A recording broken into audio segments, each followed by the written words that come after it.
Try that again. Let's see, here we go. YouTube.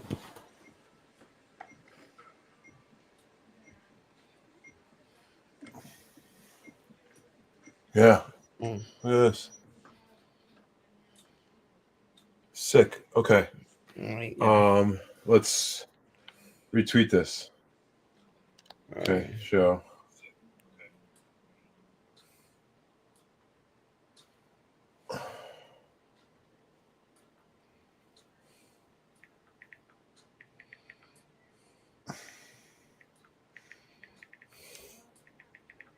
All right, keep playing.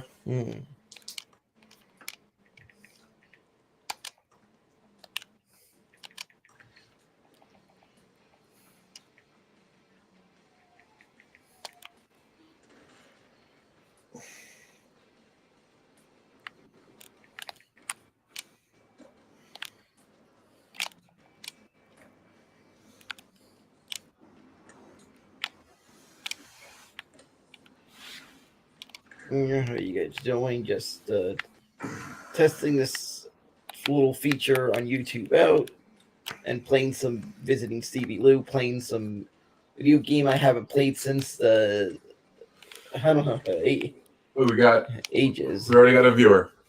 We got Not Sam Miguel. It says Bobo. What's up, Not Sam Miguel? Just checking out how this is.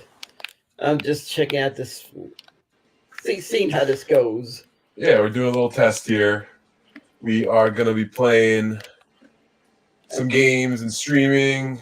Yeah, might be some games, might be some streaming, Maybe some beer drinking. Yep, might even me just be seen on the camera, be on camera, actually watching a Mets game come baseball season. That would be a good idea. We'll take suggestions from folks out there. You can reach us live in this chat right now. So we are live and direct on the internet. This is Stevie Lew. Bobo's over here at Stevie Lew Studios. He is currently playing Tony Hawk Pro Skater 1 and 2 right now. And we are testing this out. This is the first time we've gone live. And I think it's working out so far, huh? Yep, I might even do the first of my first sporting event live viewing thing. I might see how it goes during the first, if the Giants make the playoffs. Okay. Looks like we got a question here from, I don't want to say his full name there. Just worry about you just keep playing. Yeah. So it's a somethingist with HIV. We won't say that word, but you can see it there on the screen. He wants to know any thoughts on the continued ONA beef. Opie and Anthony, that means ONA. I cannot speak for Opie nor Anthony. That really, I don't really want to yell. Wait a second. I remember Opie gave you the rights to speak for him. I could have sworn. I don't know if he did, but all right. I meant that anything directly about them, all right? That unless anything that's connected to me, all I could say is that the guy totally forgot who I am. But Opie, yeah, not Anthony. Anthony's your friend. Yeah. I'm just saying, Opie's just forgot who I am. Now, would you consider putting your hands on Opie if Anthony said, "Hey, Bobo, I want you to go find where that motherfucker lives, and I want you to, would you consider it?" I don't know if I do that. That's a little that is too dangerous territory to do that. Right. Because it's not that bad that he wants to be a threat. But if he tried to harm me, physically harm, then the old remember the movie Roadhouse? I do. Oh, I'm Patrick Swayze. Be nice until it's not time to be so nice. So would you say that to his face? No, but if he tried doing anything that necessitated to be not so nice, then I have to. But would you take your shirt off before you fought him? Kind of like Patrick Swayze. Just to make sure to give it that painful memory. Good, I dig it. Okay, looks like we got a couple more. We've got Block Party Fam 97 says, Bobo, what's up? How you doing? All right, that's what's up. And then we got Alex Baxter is asking an inappropriate comment. We're not gonna. No, we'll just say no, Alex. No. I'm not gonna read that out loud, but we'll. That's what he's asking. No, I didn't. I don't. I'm happily married in a monogamous. That's what it is. Monogamous. Yeah, exactly. Exactly. What Stevie said. Yeah. I think you could be thinking about maybe Little Davy. I think you may have made love to Little Davy at one point. Well, for one thing, when you're watching the show, just do play along with the illusion, because I think we all know that there's stuff on He Say Dave show that's a very funny and hilarious act.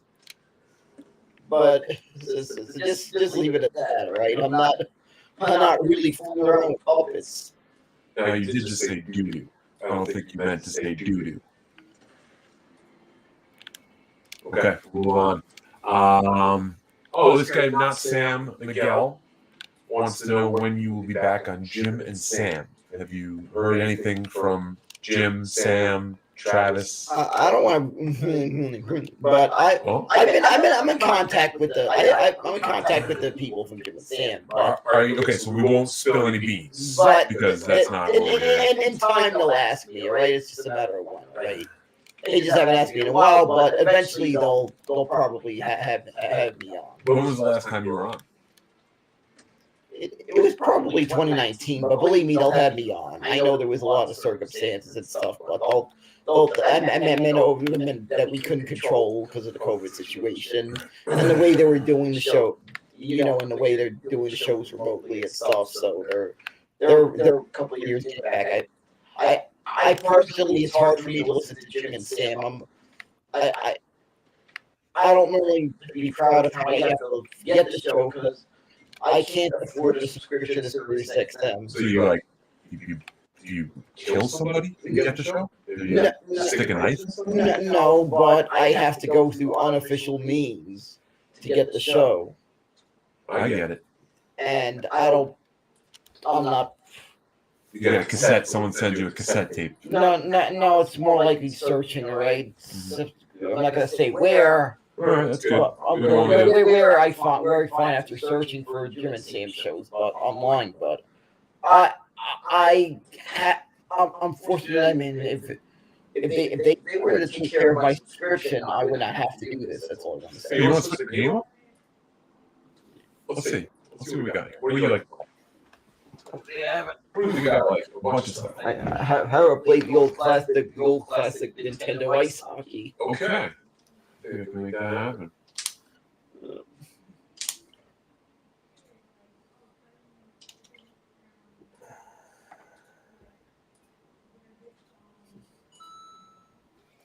Let's see what else. Bobo, do you do any impressions? Block Party fan wants to. Well, I got some good impressions. You might.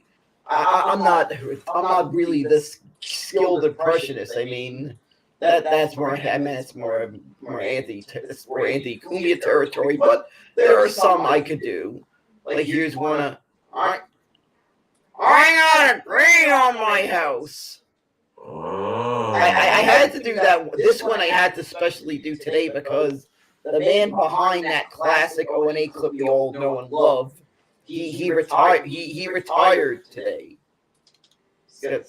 And I figured I had to acknowledge the guy's been around.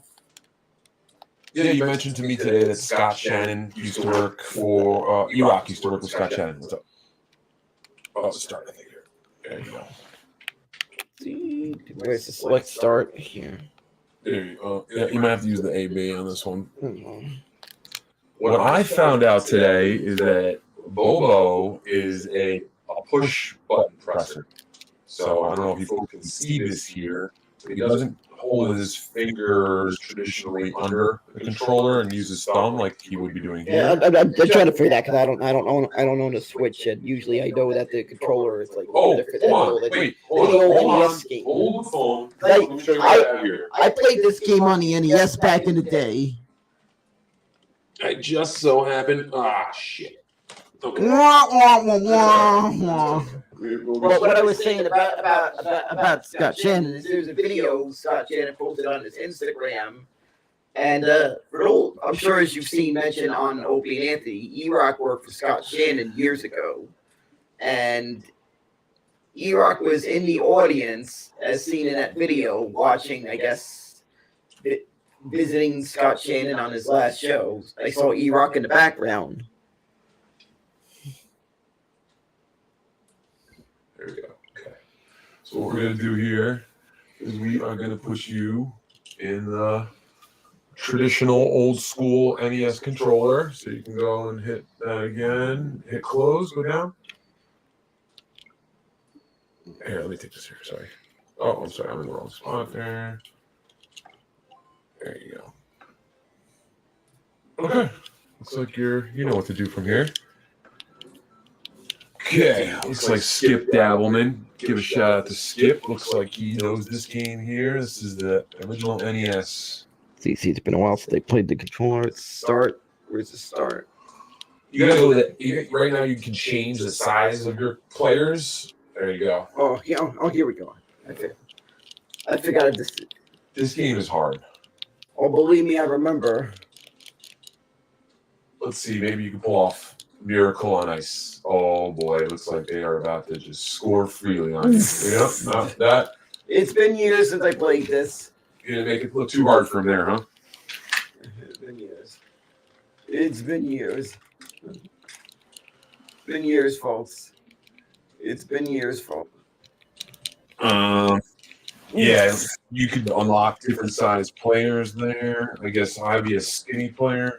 You'd be a medium player, and then E-Rock would be that big fat guy there, right? Yeah. As a matter of fact, it looks like the Polish team has a bunch of E-Rocks, and they're scoring at will on you.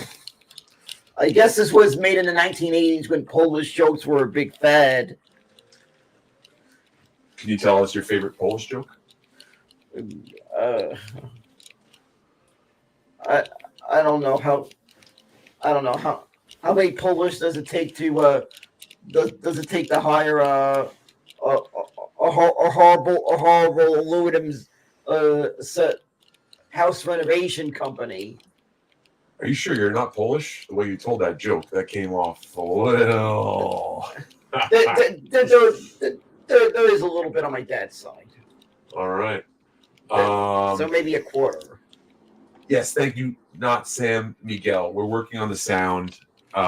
This is just a trial that we're doing here. I'm going to get a second mic eventually, but we're doing the best we can with the sound setup that we have. Today was really just a trial to see if we can get this going. Yeah. This is a test of the emergency broadcast system. If this was an actual emergency, then you're screwed because we can't do anything. Godzilla's attacking. There's a hurricane. What really can we do? Your insurance is not going to cover the damages for your house, and the mayor's not going to do a good job with reimbursing you. Imagine they were like, "This is not a test. This is an emergency," and then Opie came on the radio. Yeah. Right. That'd be weird. That'd be funny. Yeah, you'd probably wish that it was like actually a nuclear fallout instead of having Opie on I just remember only once as a child hearing that thing, and it was sort of an actual emergency. Just was like some flooding that hit some areas. I remember. Here you go. Here's a shot. Shoot! Jesus Christ. Okay, can you see what the score is here? Can you tell the folks that maybe can't see? What's the score? Yeah, unfortunately, it says 7-0. 7-0. You're winning? No, I'm down 7-0. Oh, well, I mean, it's only the first period. You could always. Yeah, in a game I haven't played in a while. Okay, someone here, Evan, chiming in. Hello, Evan. He wants to know what your favorite O&A moment of all time was. I just loved it. You're not even going to think for a second. You're just going to slam right into it. One of my favorite, Bobo versus the Virus. I just loved that bit, just making everyone in the studio laugh, as something that just happened, very spontaneous. So your favorite O&A bit of all time just so happens to feature you prominently. But what I'm saying, I didn't hear the question correctly. If you were asking about me, but no, we didn't. That's fine. All time, it might be just about any bit that had Jim Brewer, especially during the afternoon days. Okay. I love those Jim Brewer clips. I still will take. I have some of them on cassette tape back in the day I recorded, and I love listening to some of those clips and some of those clips of Jim Brewer. I knew when Jim Brewer was going to be a guest on O&A, it was going to be must listen, must record, because it was special. Those Jim Brewer clips. Yeah, I remember. I mean, I go way back. They used to do Stoner Spelling Bee with Brewer. Which was always a fun time. Nice save there, Bo. But yeah, when Brewer would come on, he would always talk about his Long Island upbringing, and they'd always be playing stickball outside. And he'd be like, "Give me the bat, Dick. Come on, Dick, give me the bat." You know, remember that one he used to always do? That goes way back. That's later longer. Give me the fucking bat. I'm gonna hit down that fucking ding one ball. Give me the fucking bat. That's exactly. Like back in the day, I used to laugh at that. I was actually bummed out during the time I was appearing on the show that I never got to be that Jim Brewer was a guest at the same time I was, because I would have loved to have been on the show with him. I think it would be one of probably the holy grail of Met fans in the O&A universe. Okay. Me and Jim Brewer, who I feel the both of us are the two craziest Met fans you'll ever meet. You got to get Jim Brewer on Best Seat in the House podcast. I would love to if there was anyone who could arrange for that. Let's talk to the folks out there a little more about Best Seat in the House. Can you maybe tell the folks what that is? Best Seat in the House is my little New York sports talk podcast I co-host with a good don't be so modest. No, I mean, it's a podcast I do, but we are almost like upcoming in March. We're going to be 1 year in. Wow. And it's relative. I guess you'd say it's relatively new, but it's a New York sports talk podcast I do with a pal of mine, Robert Kramer. We mostly do it out of Zoom.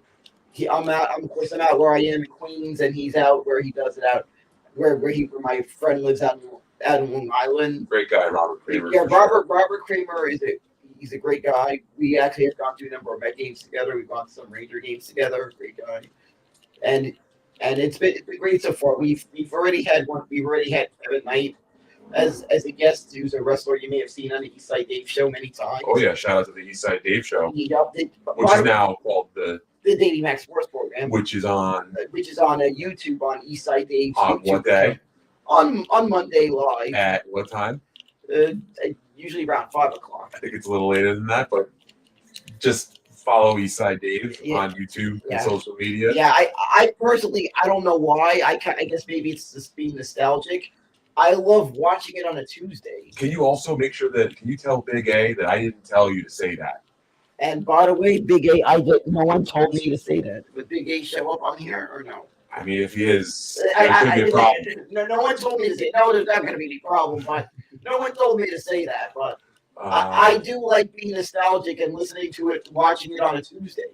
Okay, we got another good question here from Dom Zulanges. That looks Polish. And just to update on the folks at home, looks like Bobo is currently down 16-0 in ice hockey, but that's okay. You can always come back. I don't know why these replicas of the NES controller feel more stiffer than the old one. I don't know. They just feel different than the original. Really? I don't know why. It's just something. But I think this would probably, once I got the hang of these controllers, I'd be like all of a sudden. You know, the trick is you spit on the controller a little bit. Just do a few spits on my controller, and then you use it. That's the old trick. No, don't do that. No. All right, so let's get to Don. Don wants to know, this is a great question. The Giants, are they going to win this weekend? I have a feeling they're going to win against They're gonna beat the Redskins. Whoa, we're gonna get canceled real quick. You keep using that sort of language. I'm sorry. The fans of that team still call them by their old names. I mean, you can't help stupid now, can you? Yeah. I mean, I've known it as that. I've called Cleveland by its old name, but the baseball team because they're linked to my favorite baseball movie, Major League. Yeah. Plus that, you'll see YouTubers still wearing the old hats still. They should have really renamed them to the Cleveland Psycho Loser Comedians because there seem to be a lot of psychopath loser comedians that come out of the Akron, Ohio, and Cleveland area. I just happened to pick that up on my own. I noticed. So yeah, you think so? With Washington coming off the bye, you think they'll be well rested? I think they might. I mean, this is the division rivalry. I think they might be. I think they might be rusted. We played them close, so I feel hopefully this time we'll actually win it and not end in a tie. That I didn't know whether I wanted to smash my remote or not after that game in a tie. Because I hadn't. That guy just scored from center ice. Because I hadn't seen a Giants game end in a tie since I was a teenager. That's how far back. Yeah, that's tough. Tough tie there. Let's see. We're trying to move through these comments. Not Sam again. Miguel is asking, are the Mets better than the Dodgers this season? Now, let me guess. You're going to say yes.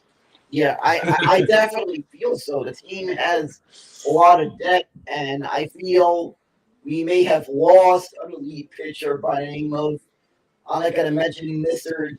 He was on the Mr. DG, right?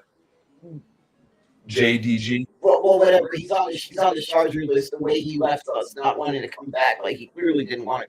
He freaking just bolted. He didn't even want to stick around. He didn't even second guess it. And that guy is just on the Charger list.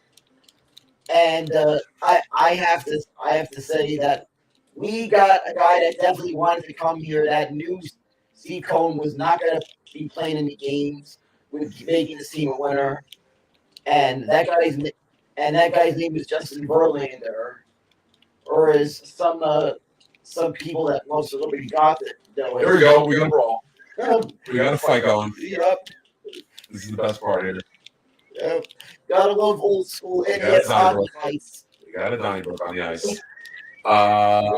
It looks like we missed one there where someone was asking about Lady Di. And at this time, we don't really have much information about Lady Di besides that she's in some sort of hospice professional care because she's in a bad way physically. I'll just leave it at that from what I understand. So she's being taken care of, and we believe that she will be taken care of as she, continues to hopefully live out her life in some sort of peace. What about, did Marion pass away?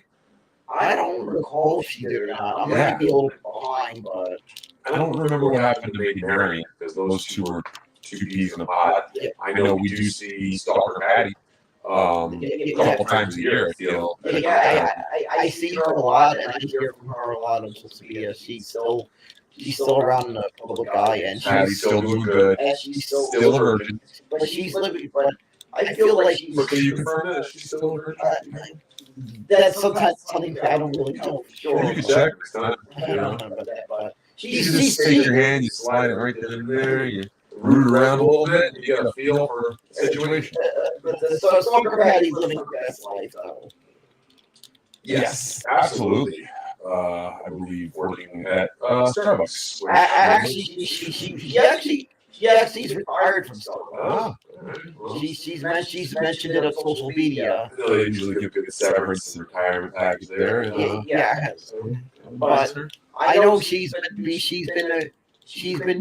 taking part in some like local 5Ks. I've seen a lot on I don't know if you've been following her on social media. She posts pictures of her taking part in 5Ks. Looks like we got a local, or maybe he was visiting in town, but Aunt D36, he says that, Bobo, I met you in the subway once. You were coming home from a Mets game, and I was coming home from work. You were very loud and gave me a Kumi. Oh, sorry. You were very kind and gave me a Kumi show sticker. You also talked about dick pills loudly.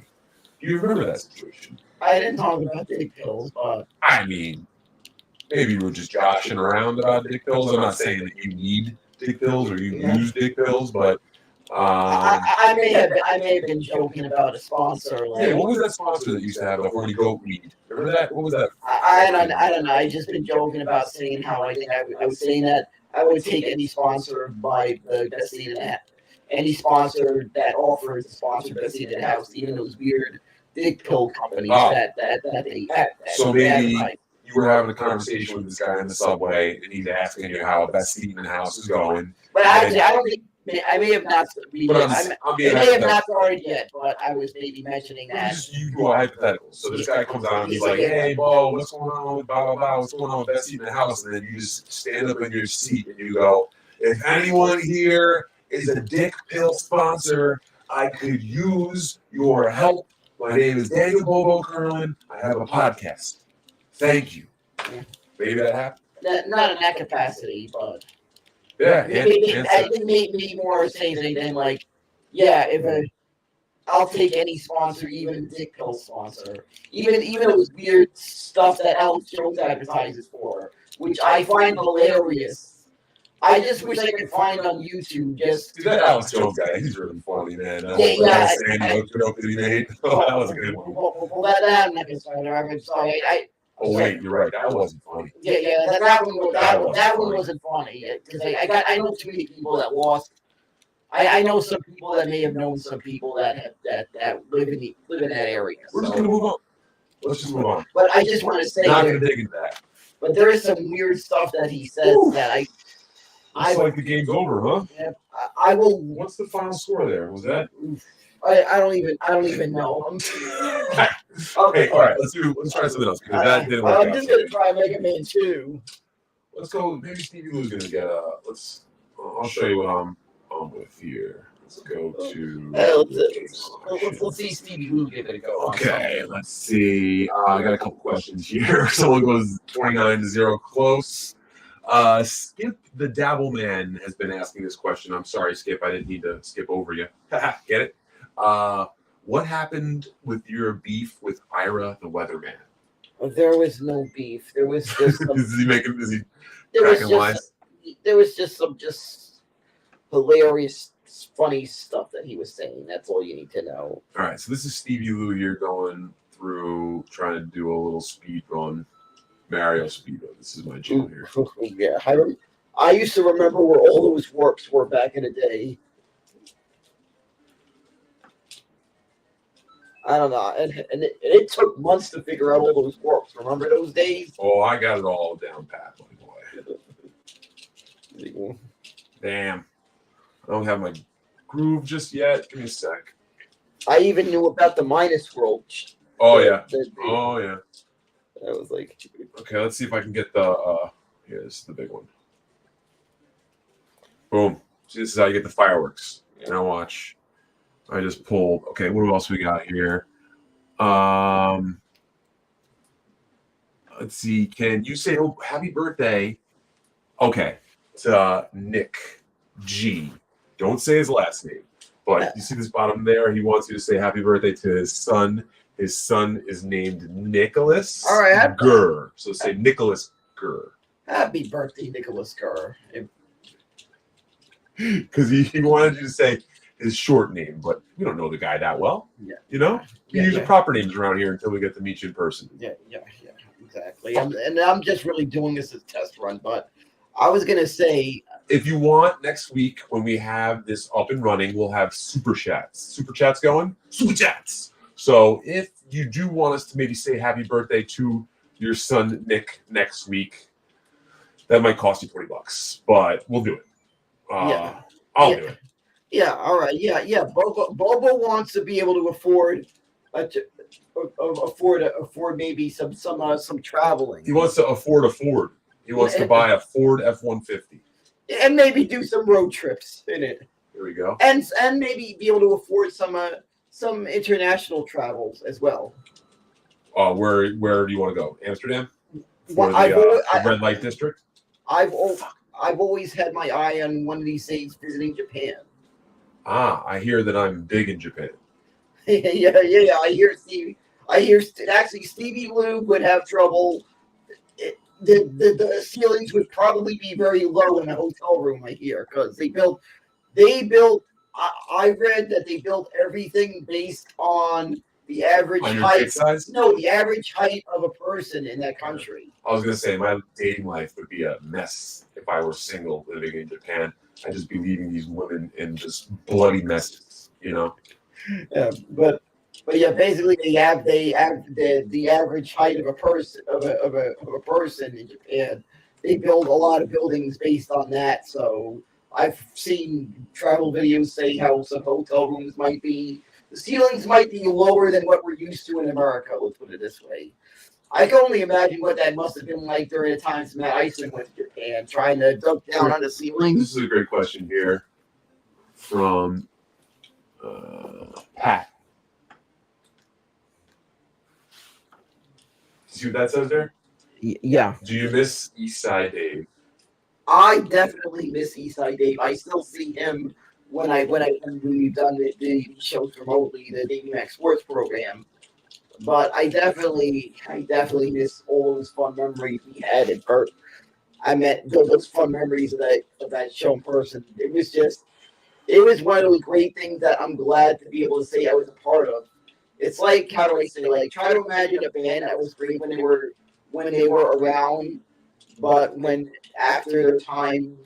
It was like the Beatles. The Beatles are very similar. Yeah, exactly. It was like that. Like Eastside Dave is just like the Beatles. yeah, like it was like being alive when the Beatles were around.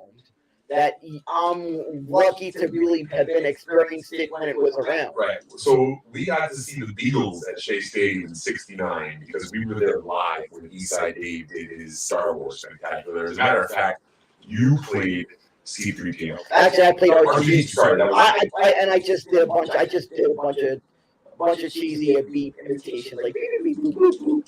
Do you remember who put you in that costume? I remember you helped a That little bit. was from. Yeah, you helped a little bit with that thing and a little flashlight thing. Do you I remember- have to admit, I would have loved to have seen Dave do the whole original trilogy. I actually had proposed the idea if we did the whole original trilogy to have Mr. Malunigan play the main Ewok. Right. And we had talked about that. The reason why that never happened was there was a reason behind that, at least that I can tell, was that we figured out that Star Wars was an easy film to recreate. The New Hope was an easy film to recreate, where a Empire Strikes Back or forget it with Jedi, we would have been, no way we would have been able to recreate all that. There's more characters, there's more backgrounds, there's more. Believe me, I know. I gotta understand that, but there are some little character concepts, little actor concepts that we all could fantasize that we would have loved to have seen. Like I would have loved to have seen like Chip Chipperson as Yoda. Yeah. Hey, listen. Yeah, I think that it's not the end. It's not the discussion isn't over.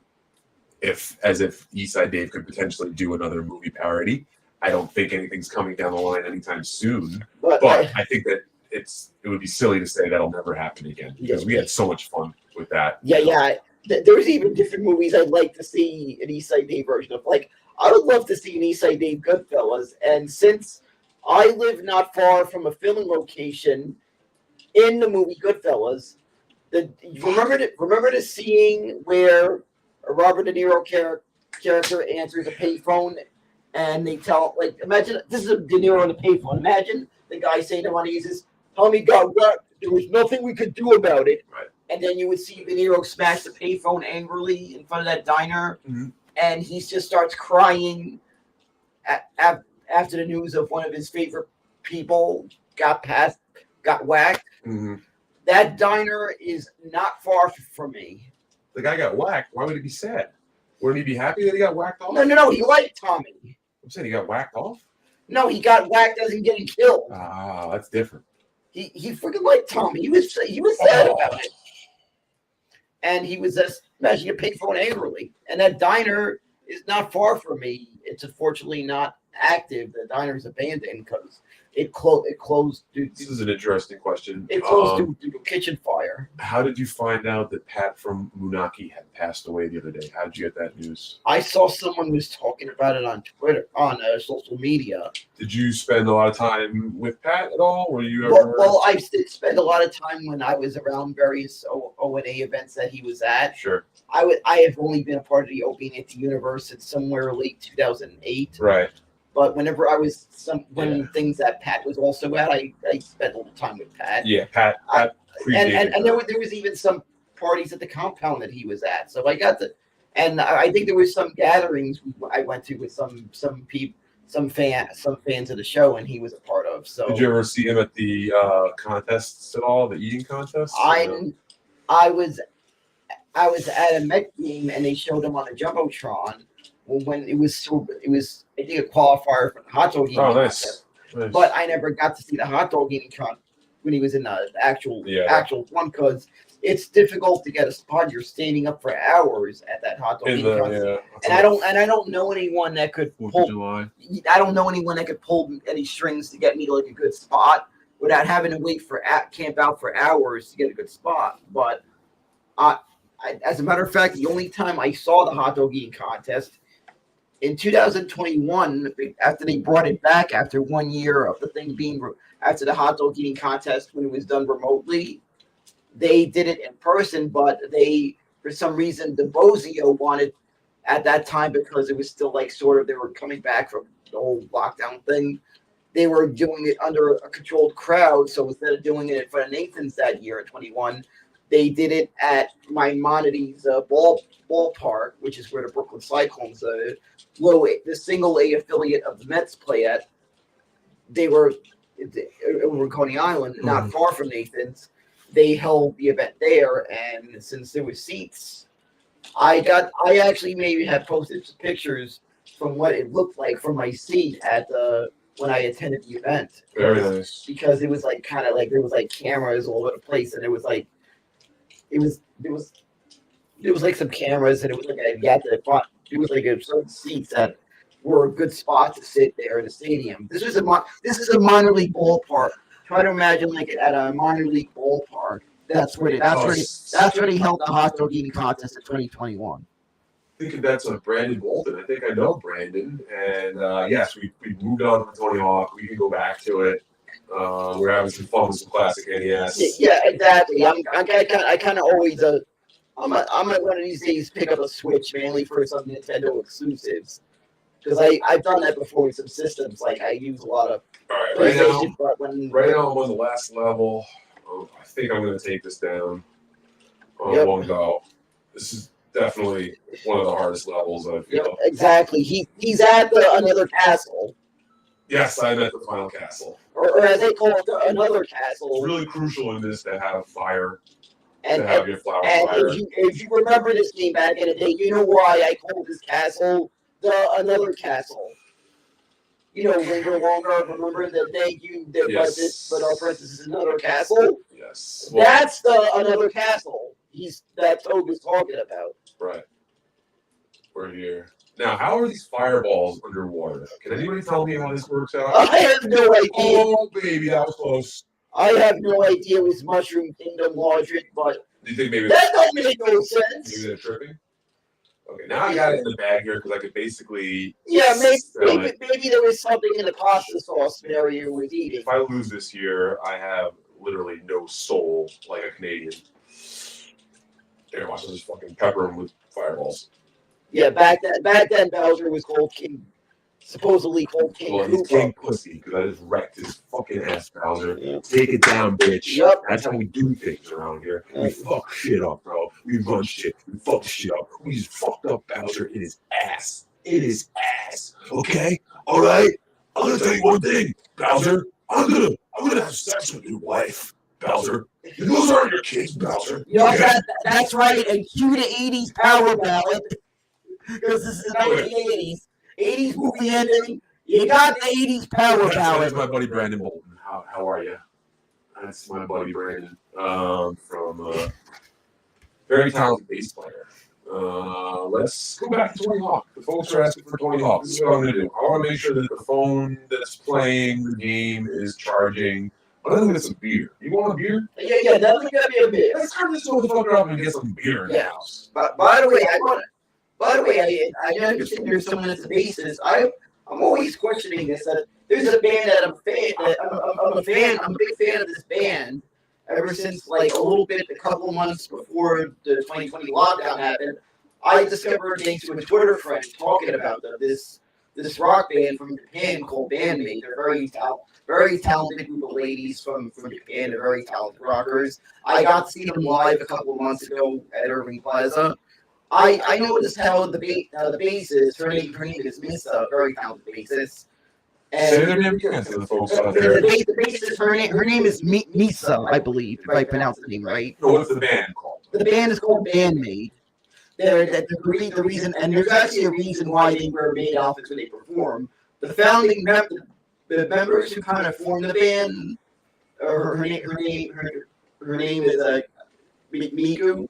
She formed the band with a couple of people. She got together, and the reason is because her and one of the other band members used to work at a restaurant that was in Japan that was maid themed, and they just decided to give a little nod to where I guess their roots where they started, because they were working at this restaurant, so they gave a little nod to that and apparently in Japan, restaurants with waitresses in maid outfits is a thing in Japan, but they want to pay tribute to their roots with the outfits. It's a long story. And that's how they got the name Bandmate. Now, do you want to play as Stevie Lew, or would you like to play as one of the pro skaters? I'm sure I want the pro skaters. All right, you don't want to play with Stevie Lew.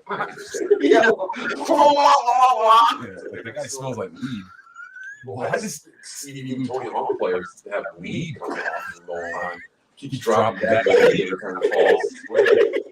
Yeah, Chad Muska, he's my other guy here. He's a crackhead. So that man there has a serious addiction to smoking crack cocaine. Not me. Yeah, but it's probably right out of the. Not me. I think they kind of bled into the 90s because this game was in the 90s back in the day. Look, he's got full stats. Do you see that? Yeah. I've completed the game now. Look, if you check this out, look, I've gotten 100% progress on Tony Hawk 1, 100% progress on Tony Hawk 2. That's with Chad Muska. And then, on top of that, oops, how does this change here? There you go. Then, with any skater, which I did with Stevie Lew, I also got 100%. I've been insanely playing this game a lot lately, and it's a lot of fun. So let's get you Chad Muska. Although, you know what? I don't like that name, Chad.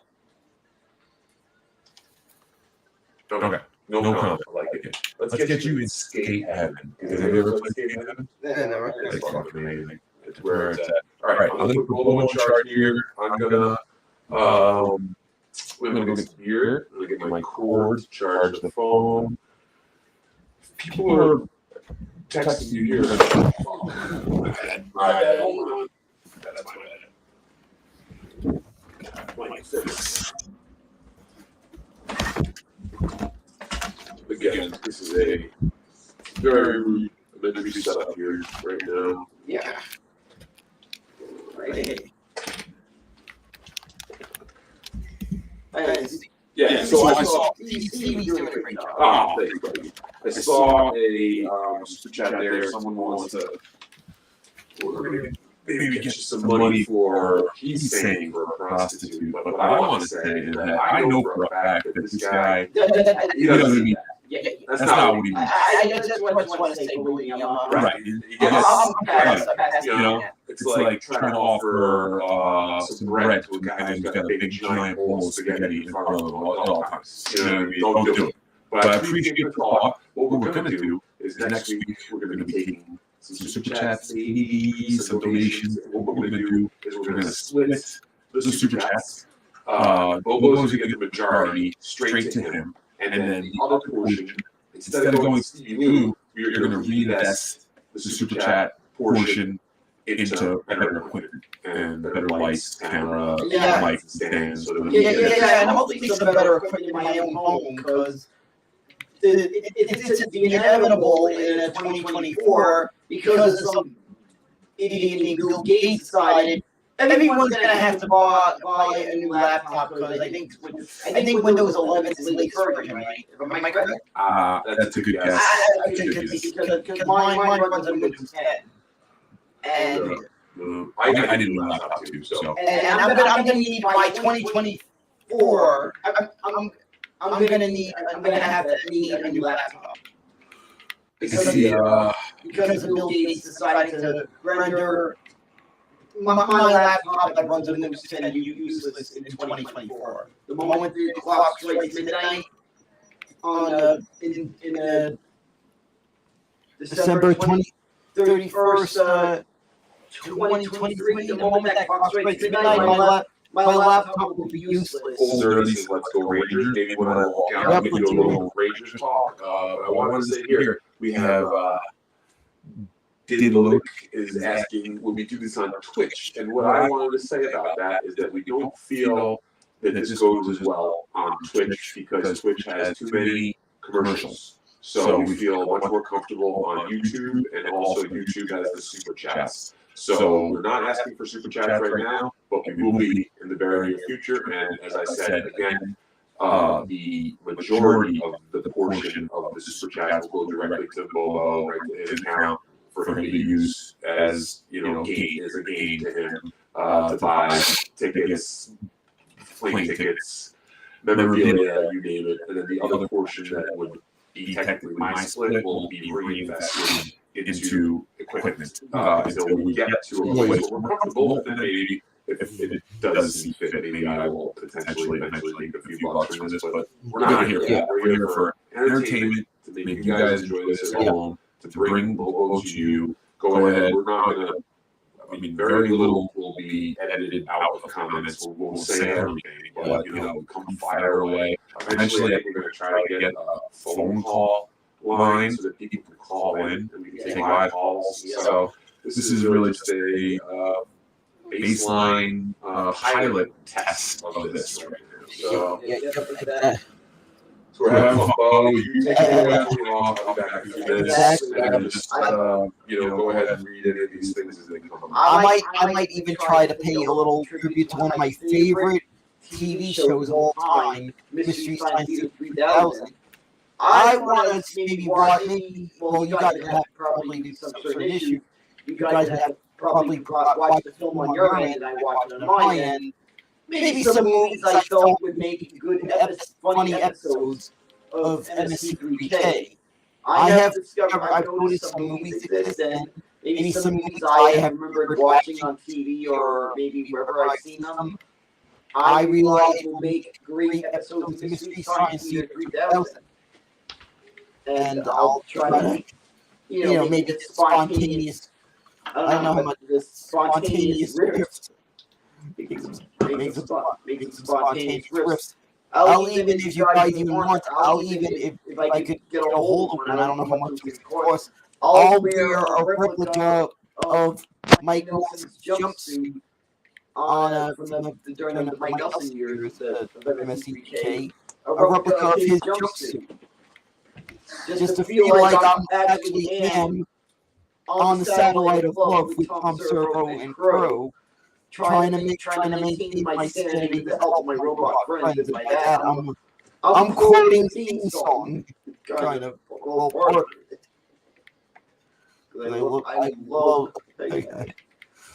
I just know that MST3K, one of the things I go to whenever I need to laugh through many things, one of those things I know never fails is a random episode of Mystery Science Theater 3000. Yeah, I'm sorry about the echo.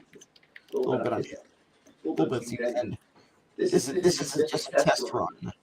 I don't even think I'm saving this because I'm just doing this as a test run. I don't think I'm saving this broadcast. But I want to say that what I was saying is that a random MST3K episode always never fails when I need a good laugh. I'll put it in. I'm actually going to be watching a random. I'm going to be watching a random episode when I get home. I'm going to be watching this episode titled "The Castle of Fu Manchu." Maybe one of the worst movies they ever used for an MST3K episode. I think maybe one of the worst, maybe the classic "Manos the Hands of Fate." Hey Stevie, we got any headphones? Because people were saying they need to wear headphones. Apparently, on chat.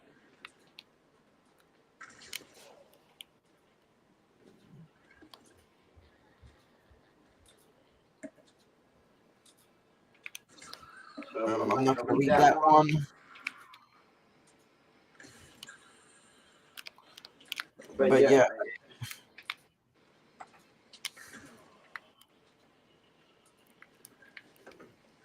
Of course, Manos the Hands of Fate is one of my favorite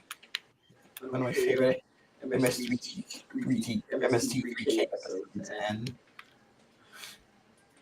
well, let's just say if you haven't seen that episode of MST3K, prepare yourself for what many who worked on the show say was the worst, might have been the worst movie they ever used, they've ever watched. And this movie was literally made on a bet. On a bunch of people just made a bet on a couple of fertilizer salesmen just made a bet back in the day in the 60s, somewhere in the middle of Texas. Yeah, I bet you can make a move. I want to place a bet that you can pull off making a movie that's get it released and get it shown in theaters, no matter how bad or good the movie is. And I think the other fertilizer salesman was like, "It's on. I'll make a movie. I don't think it's gonna be good, but I'll get it released. I'll get it shown in theaters. I'll make a movie." And he just casted a bunch of, I guess, maybe a friend of his and family members in this horror film that was not some satanic cult. I bet the guy who directed it started this guy running a cult. We're working on it. I said this is a test run. I did tell you guys. If anyone you work a planning, this is a test run. So we'll have set up better. We're just seeing how it goes, but yeah, freaking Torgo theme stuck in my head. How did I get to the Yankee Piano? I'm a Mets fan. Alright, so I'm just gonna do this one. Nobody. The catcher. Number 3. Nobody. The catcher. Number 31. Make the All-Star.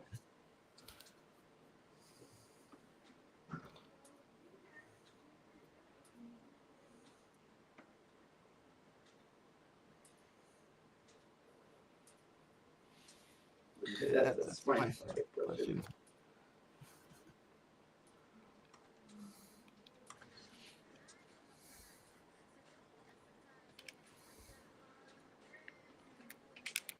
That's my impression of the old PA announcer from those days.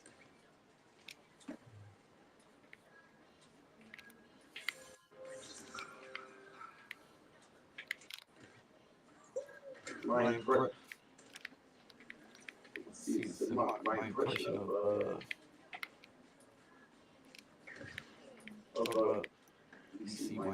of Tom.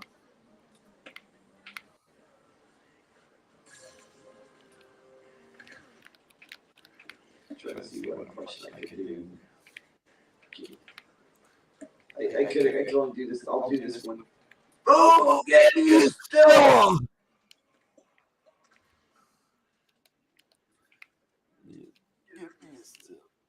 I don't know if you know who I'm doing an impression of. Or I'll do this one of Christopher Bad Dog Russo. Get down!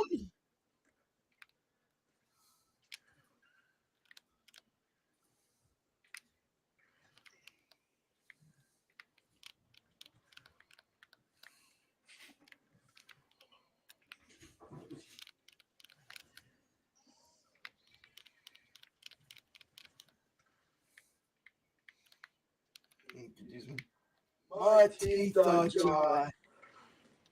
My question of the brain. My teeth are dry.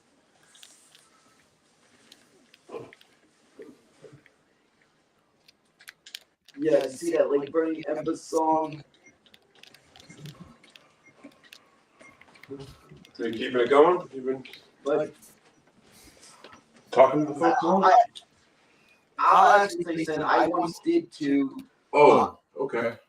On an airplane, I once messed with the person there serving the drinks. Oh, okay. I know what's happening. I know what's happening. Thank you very much to Did Like. I know exactly what we're doing here.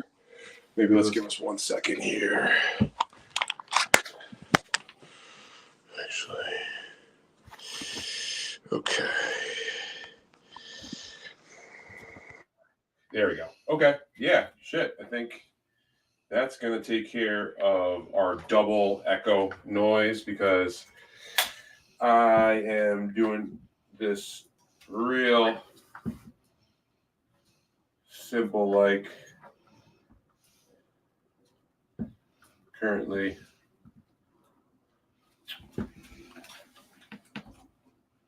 This setup is far from optimal.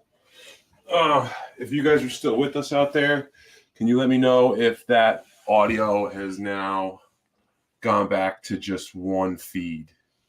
And if not, I maybe fuck something else up. But Bobo, keep talking, keep going. Let's try to pick up on some. I'll show you a little something I thought was funny to do once on a flight. I thought it was funny to mess with the person handing the drinks by ordering my drink as Edgar's voice. Like I just did an impression. Hey, look, and it looks like our audio issues are fixed. So in celebration, let's have a beer. And for the folks at home that are maybe just joining, this is going to be a lot like those Andy Dick streaming shows that have been, big on the internet these days, except we're not going to do the sexual assault and the intravenous drugs. So it's going to be just like the Andy Dick live streams without the kidnapping, sex assault, and intravenous drug use. So, but besides that, it's the same. Yeah, and this will look better. This is just a test run. Like I said, this is a test of the emergency broadcasting system. This was an actual emergency. You're screwed. Godzilla destroyed your property, and if you're in the vicinity of an area that Godzilla frequently attacks, I don't even think insurance covers kaijus. Okay, and I also wanted to mention something.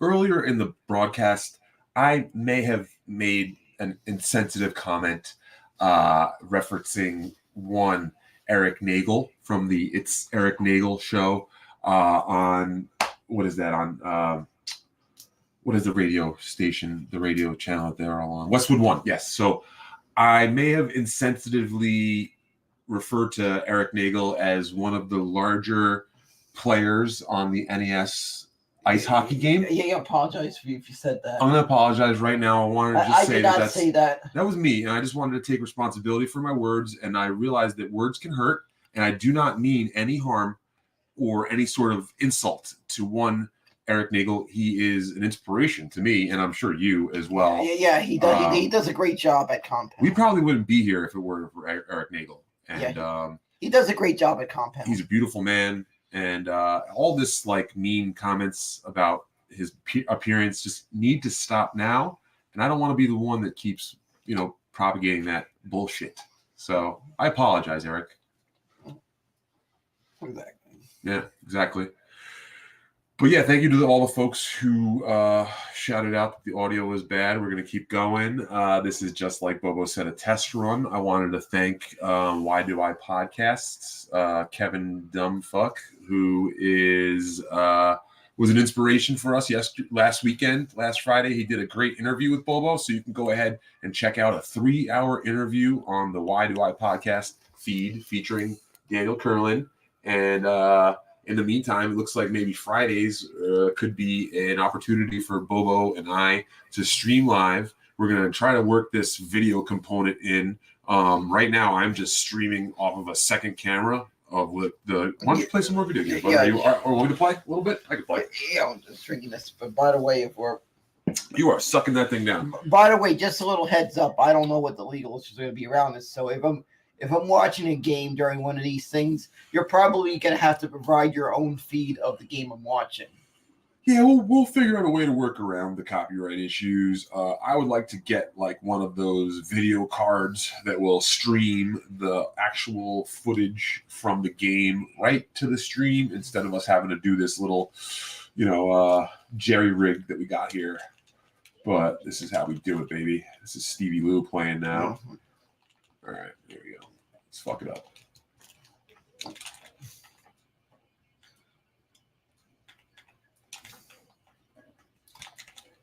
Exactly. And not only that, a little earlier today, a few days ago, I was questioning something for any of you sports guys. All you hockey fans know about the little event that's the NHL does yearly, the NHL Winter Classic. I was feeling they messed up the decision on the matchup for the NHL Winter Classic. The Bruins, I believe, are hosting the Winter Classic in a Fenway, the outdoor hockey game, and the visiting team is the Pittsburgh Penguins. And I thought the NHL screwed that one up because that should have been a Bruins Rangers matchup in the Fenway. That would have been a perfect for an outdoor hockey game, old school, original six matchup, old rivalry. And I was wondering why they didn't do that. Apparently, I gotta give a big thanks to one of my friends in the Boston area who pointed out to me that apparently the owner of the Red Sox has part ownership of the Pittsburgh Penguins. John Henry? Yeah, I think you could confirm that. Well, yeah, I know that they are like the Red Sox sports media group. They own one of Liverpool, one of the MLS, not MLS. I think they're one of the English Premier League soccer. Yeah, so they are in the sports owning. Yeah, I know. I always thought the Pittsburgh. Oh, okay. I was thinking of the Steelers because the Steelers were the Rooney family, right? Yeah, the Rooney family, but yeah, friends with the Giants, right? Wellington Mariner. Yep, exactly. As a matter of fact, I think that's who. I think the niece of one of the Giants owners was named after him. Rooney Mara, who is a actress. That's correct. Yeah, wow, look at Bobo. Yep, who, by the way, is one of the few people that could say she's, because of her relationship to the Mara family, she's got a Super Bowl ring and an Oscar nomination. How many people could say that? And a really tight snatch. But believe me, if you've seen them, but that was no body double. Remember how I was saying on Chip Chipperson, real or body double? Girl in dragon tattoo, I believe just based on what I've seen in the movie, what I looked for, I believe that was not a body double. That was Rooney Mara nude. I just have this weird superpower of looking at a movie that a female appeared nude in, an actress, and being able to tell if it was the real actress or a body double. Name the movie, and I could tell you. Name the actress and the movie. And if I've seen the movie, of course, more importantly, I've had to have seen the movie, I might be able to tell you for sure if it was a real person or a body double. Try it right now. Name a random an actress. Good game. I like this. Name an try it yourself, Steve. Oh, me. Try to start it to show people how this works over here. Okay. Think of a movie that an actress appeared nude in. The actress in the movie. Okay, so Salma Hayek. Right. Dusk Till Dawn. Real. Ooh, man. Thank goodness, because I spilled a lot of nut bean to that scene. And if I was just doing it to a fake, I'd feel mortified. Yeah. There is some I could even tell that was fake. Okay, I got one here from Old Nerdy. He wants to know Phoebe Cates from Fast Times at Ridgemont High. Real and spectacular, to quote the Seinfeld episode. There you go. Obnoxious John says that Tony Hawk 3. Was Tony Hawk 3 real nudity or fake? I don't remember. Oh, no, he's talking about the game. I'm sorry. I got confused. That's my bad. We're playing Tony Hawk 1 and 2, the remix. This one, I don't have to stand too close to the... maybe we'll get this closer for you. Lena Headey, Game of Thrones. I'm guessing if you're talking about that scene where she's walking around in a nude when they're yelling out, "Shame, shame." I believe that was real. My memories of that scene, that was real, because I look for certain things in those nude scenes, like faces usually kind of give it away. You could tell when there's a body double, usually when they hide the face. Okay, so I want to I see that we have Vinyl Solution keeps trying to ask about your dogs. So now this is something that's going to come up, I feel, in these chats, which it's a clear troll attempt. But and Mr. Malonigan is doing good. Great, that's all we'll say. And maybe we'll say that Rosie Shea is probably doing awesome in heaven right now. Yeah, in the afterlife. I'm hoping she's getting along very well with my father, and she might have met Patrice O'Neill. I don't think they let those kind of people into heaven. No, they do. All right, Patrice was a very talented individual. He gets. That being said, the diabetes. Hey, it doesn't matter, right? Patrice, wait a minute, right? I'm actually pretty sure my dad is probably getting along with Patrice. My dad died when I was very little, but I just have a feeling my dad would have loved Patrice if he was alive today. So we're not going to entertain too many of those comments. You can go ahead and leave those comments in the thread, and we just may not get to them. So no offense if we don't read multiple comments about the dogs. Everybody does love those dogs, so I know that hopefully it's coming from a place of love and not a troll. But anyway, let's keep on going there. I know someone actually asked a great question. I'll go back. Growing Pains wanted to know, what was the coolest thing about Eastside Dave that people don't know about?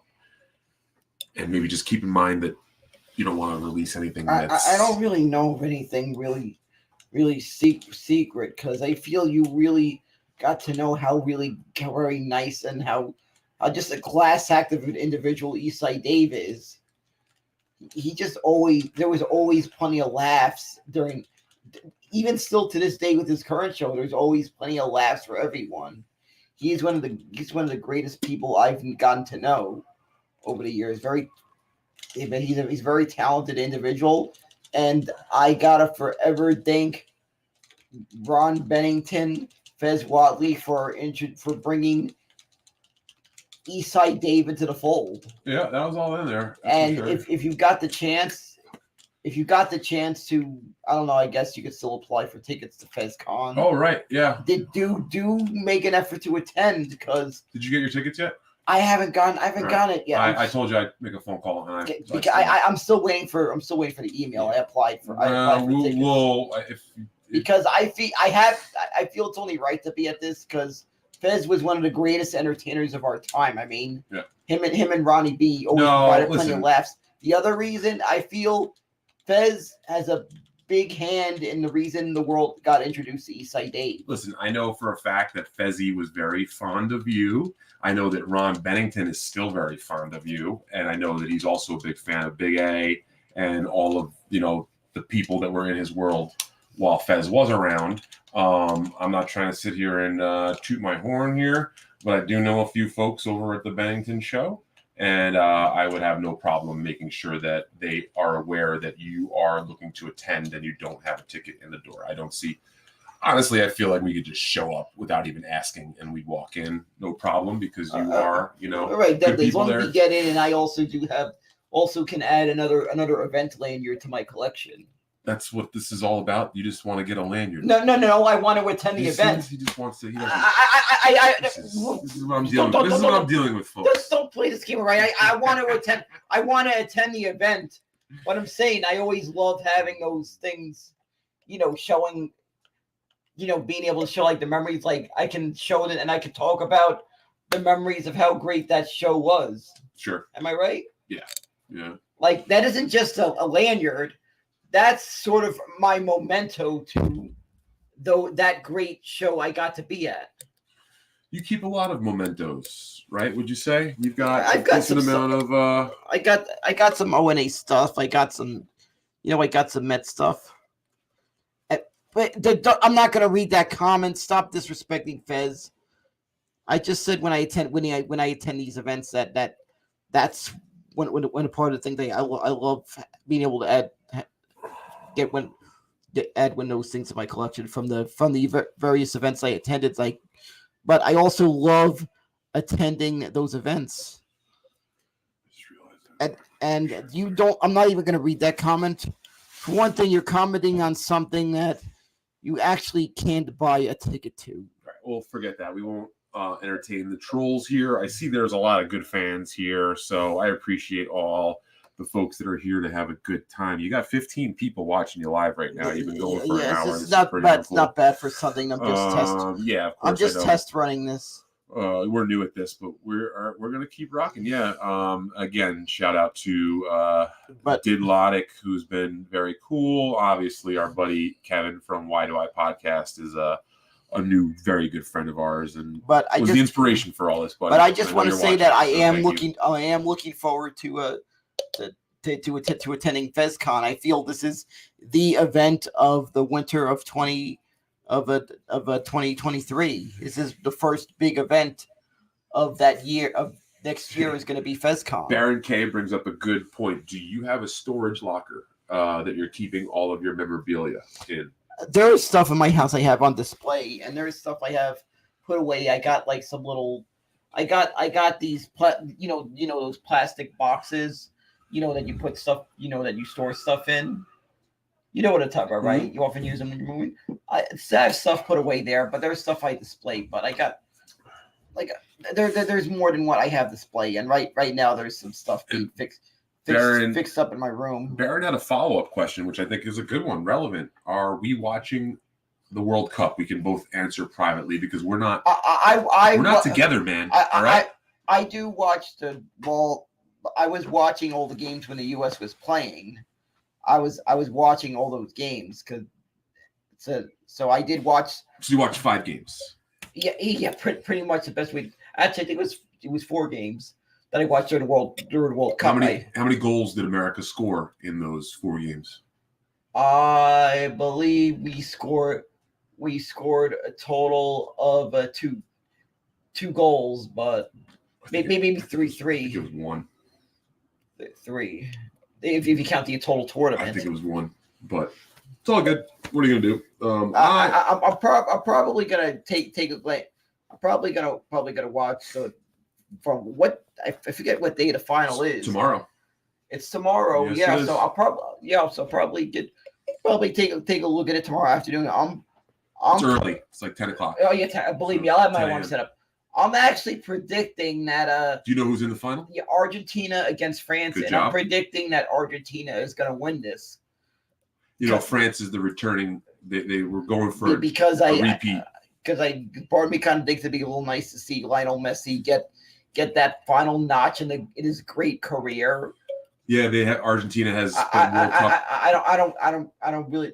Most of the only time I really watch soccer is during the World Cup, even though I do always get familiar who the players are on the U.S. team. But I want to say that I am aware Lionel Messi is probably one of the greats in the sport of soccer. And I think that is like one of the things you always want to see is the greats get that chip, those things. And he's won, from what I gather, he's won just about everything you could win in soccer, but he hasn't had that elusive World Cup. Great points. I believe they give I think the equivalent of like a ring here in the States. I think they all get some kind of medal as their little memento. So the equivalent of that would be a World Cup medal. I think the World Cup is actually even more exclusive because it's only every 4 years, so it's even more rare than a World Series championship. And if you're on the winning team of a World Cup championship, you are just good for life in that country. Yeah. I feel like if you win a World Cup on your country's team, if you won a World Cup on your country's team, playing for your country's soccer team, you will never pay for a beer in your home country again. And Baron K is bringing up another question, which is fine, buddy.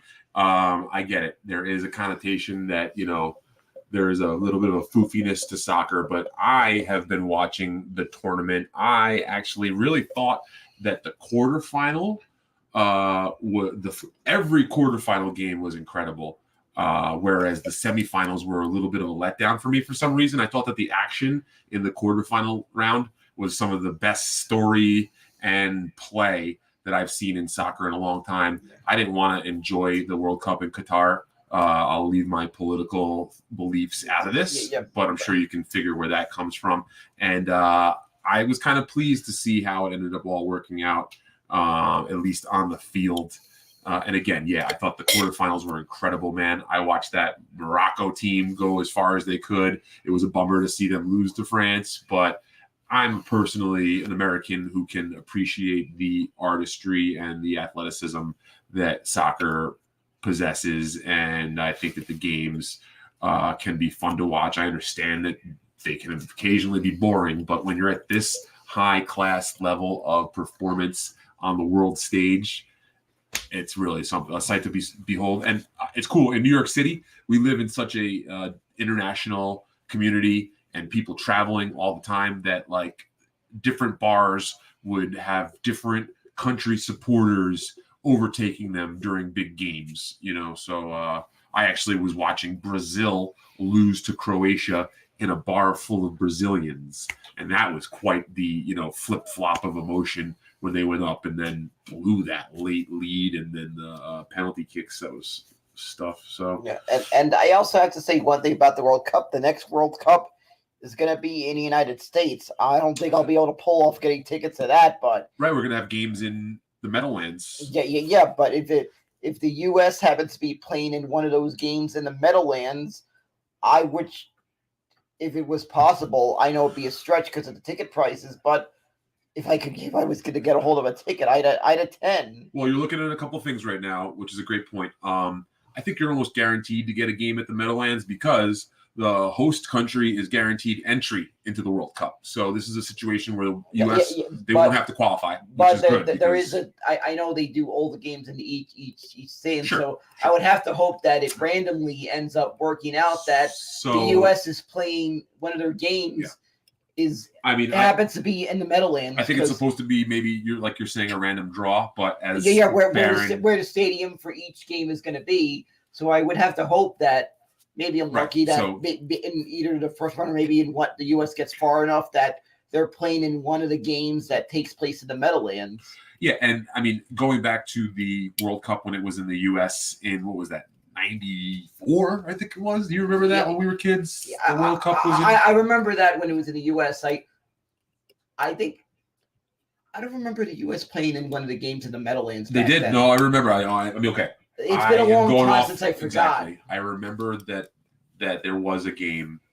I could be wrong. The U.S. played a game in the Meadowlands. Yes, because in the first round. Because I remember they got to the round of 16 that year. And I guess I'm a little bit out of the loop here. 94 Baron K says, but he's also mentioning that we have to see. So United States, Canada, and Mexico are all automatically entered. So I'm wondering if games are going to be played in Canada and Mexico. Yeah, I think they're using one. I think it's like one stadium they're using in Mexico, and I know there's going to be 3 stadiums that are going to host games in and I think the tournament's going to have more teams than this one did.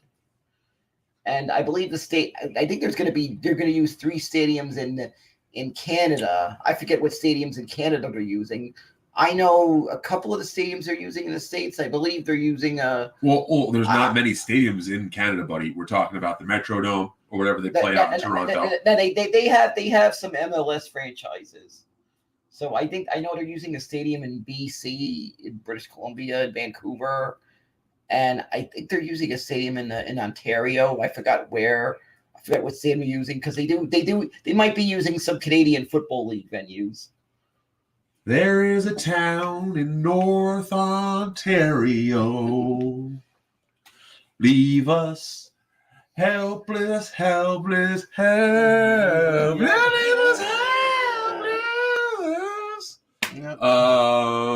I like this one here. We had a Big Fisto. This is a weird one.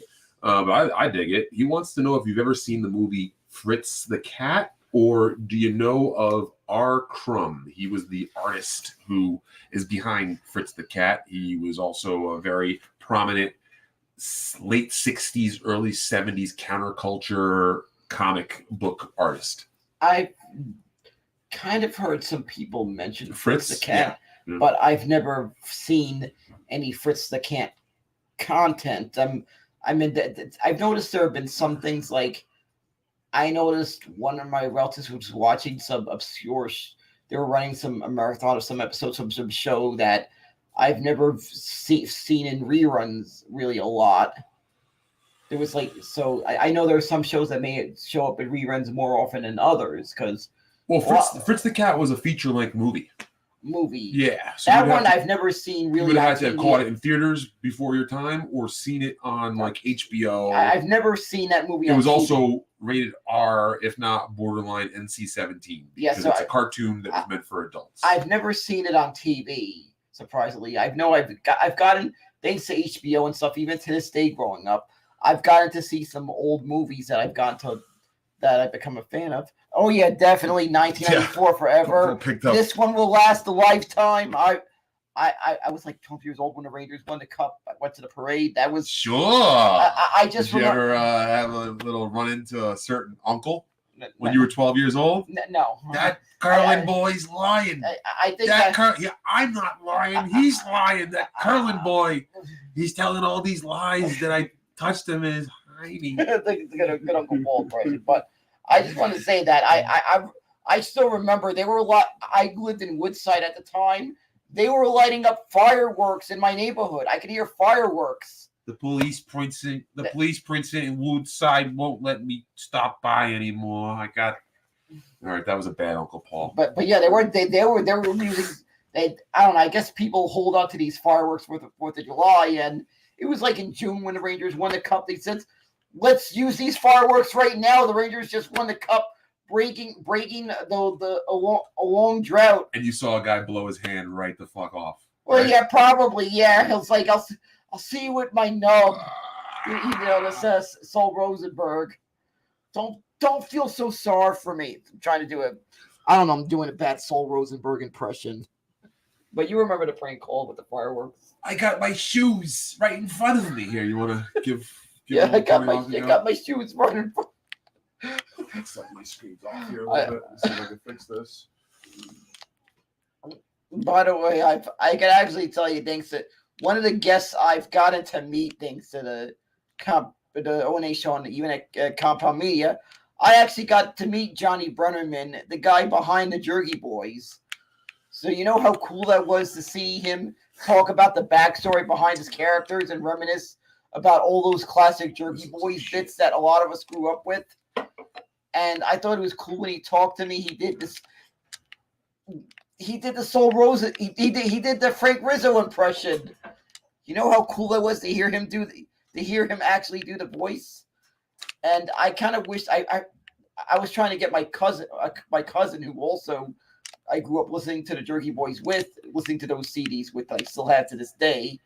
I thought it would have been funny I was hoping to put put Johnny Brennerman on the phone, do the Frank Rizzo voice. So it's John Brennan. You seem to be adding a few extra syllables. I know. I'm sorry. I mixed up the Brennan. I know. Sorry about Johnny McBrennan. Sorry about that.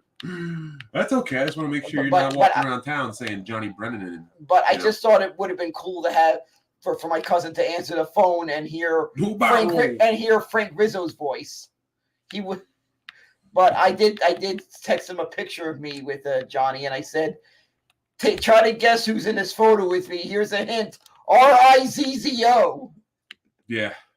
And he knew exactly who I was talking about he knew exactly who was in that photo with me. My favorite one was Uncle Freddie's dead. Martha, Uncle Freddie's dead. And you hear the lady go, oh yeah, I remember that one. I want you to speak to my son. And he puts the kid on. He's like, "Hello, who's this?" And he's like, "Tell him." He said, Uncle Freddie's dead. Uncle Freddie didn't die. Uncle Freddie didn't die. That was the best. Maybe We'll have to, oh yeah, I remember. I got those CDs. Still make. I still love that CD. I think that was Jerky Boys 2, if I remember. I think correct. the Uncle Freddy was number 1. I think number 1. It's been a while. I got one of those CD changers. So sometimes I put all the CDs in the CD changer thing. I got one of those radios. I mean, this radio. I feel this is the bee's knees of radios. If you were to own a radio that's an AM FM and plays CDs and cassettes, like I've had this thing since back in the day, and this thing's the bee's knees. The 2 cassette decks, yeah, and the CD changer, and the speakers. It works great, and it still sounds as great as it did back in the day. I can tell you that. And I have at times when I listen to the Jerky Boy CDs, I place all the CDs in the CD changer. So, since I've sometimes set it out random. I don't know. It looks like we got someone says that they have something called the unreleased Jerky Boy tapes from 1990 or something. I don't know. I've heard people talk about these tapes that were before. It sounds like that was a bit that he did, but that's pretty awesome. Yeah. This was. I know there's some unreleased ones, and I know there are some ones that were kind of bootleg back in the day. I understand that the guys behind the Jerky Boys were sending these demo tapes because they were trying to shop around these, to try to sell it to a record company to publish these CDs. So there's these CDs that you actually hear the actual numbers not beeped out. You ever heard those? No. Yes. Apparently these were demo tapes to try to sell to the record company, actually selling recordings of like this. Jerky Boys making prank calls. Get it, Frank, I said. And also, I've even made a Jerky Boys reference not that long ago when I'm loading a very heavy, I don't know, I guess it was a giant box onto a truck, and I may have made a misstep, and the box smashed into my glasses. Your balls? No, my glasses. You have glasses on your balls? No, on my face. All right. The box just smashed into my face and knocked my glasses and broke them.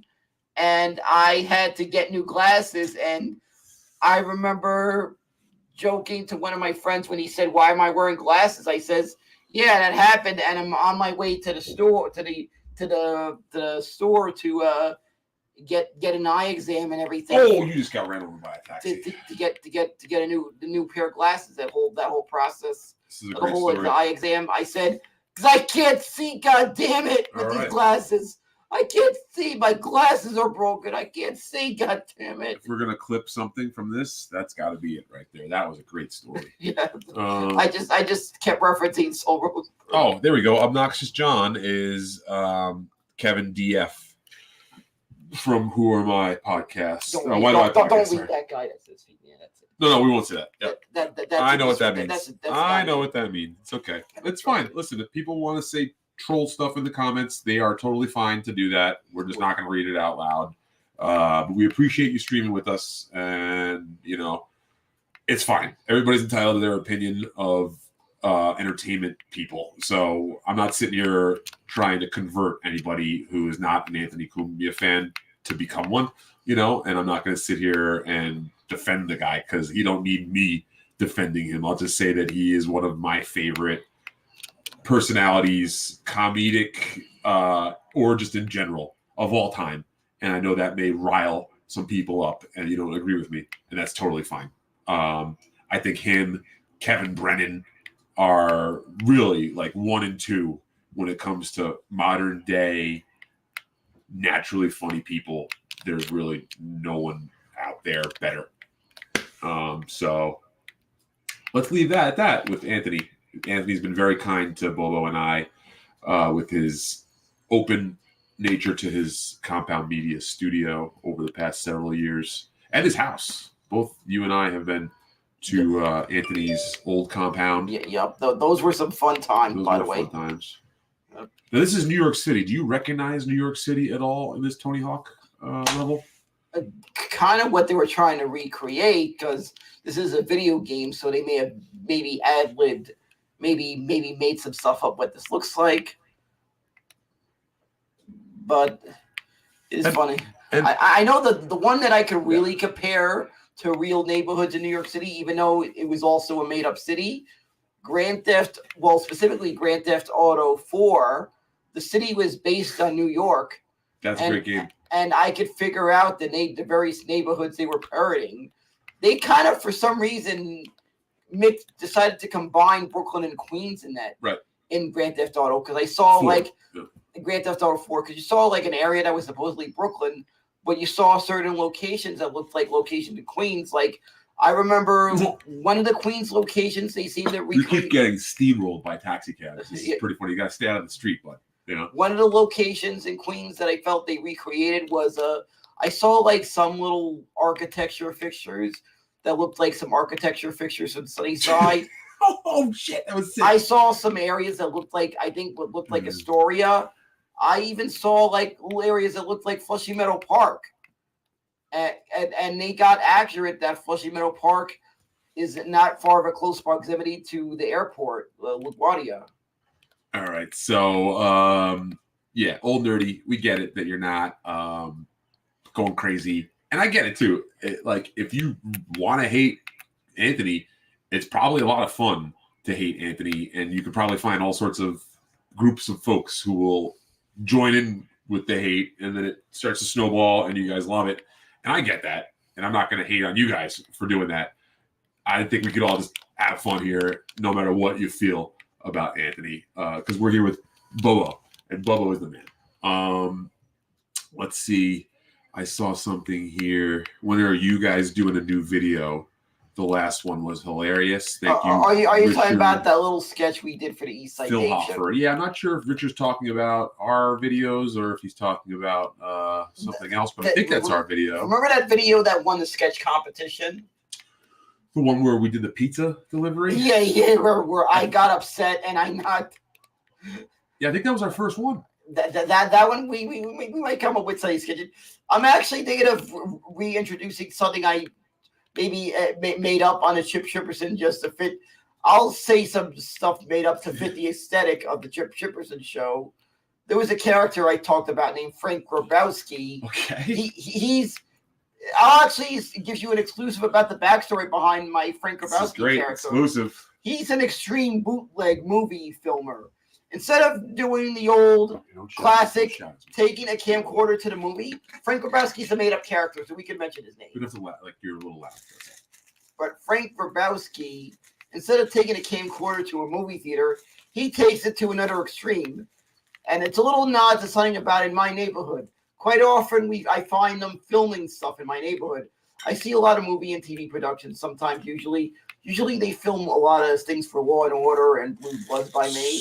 So great. You know what? So I thought the character Frank Grabowski, he bootlegs movies by when he sees a movie or TV production somewhere in New York, he will film. Nice. He will take his phone and film it as they're filming. The product, and you see like things like boom mics and all that shit. That obvious he's stuck into his set.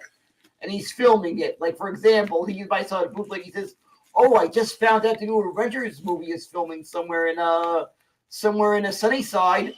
I'm going to be there with my camera. I'll be able to get you a copy of it pretty soon."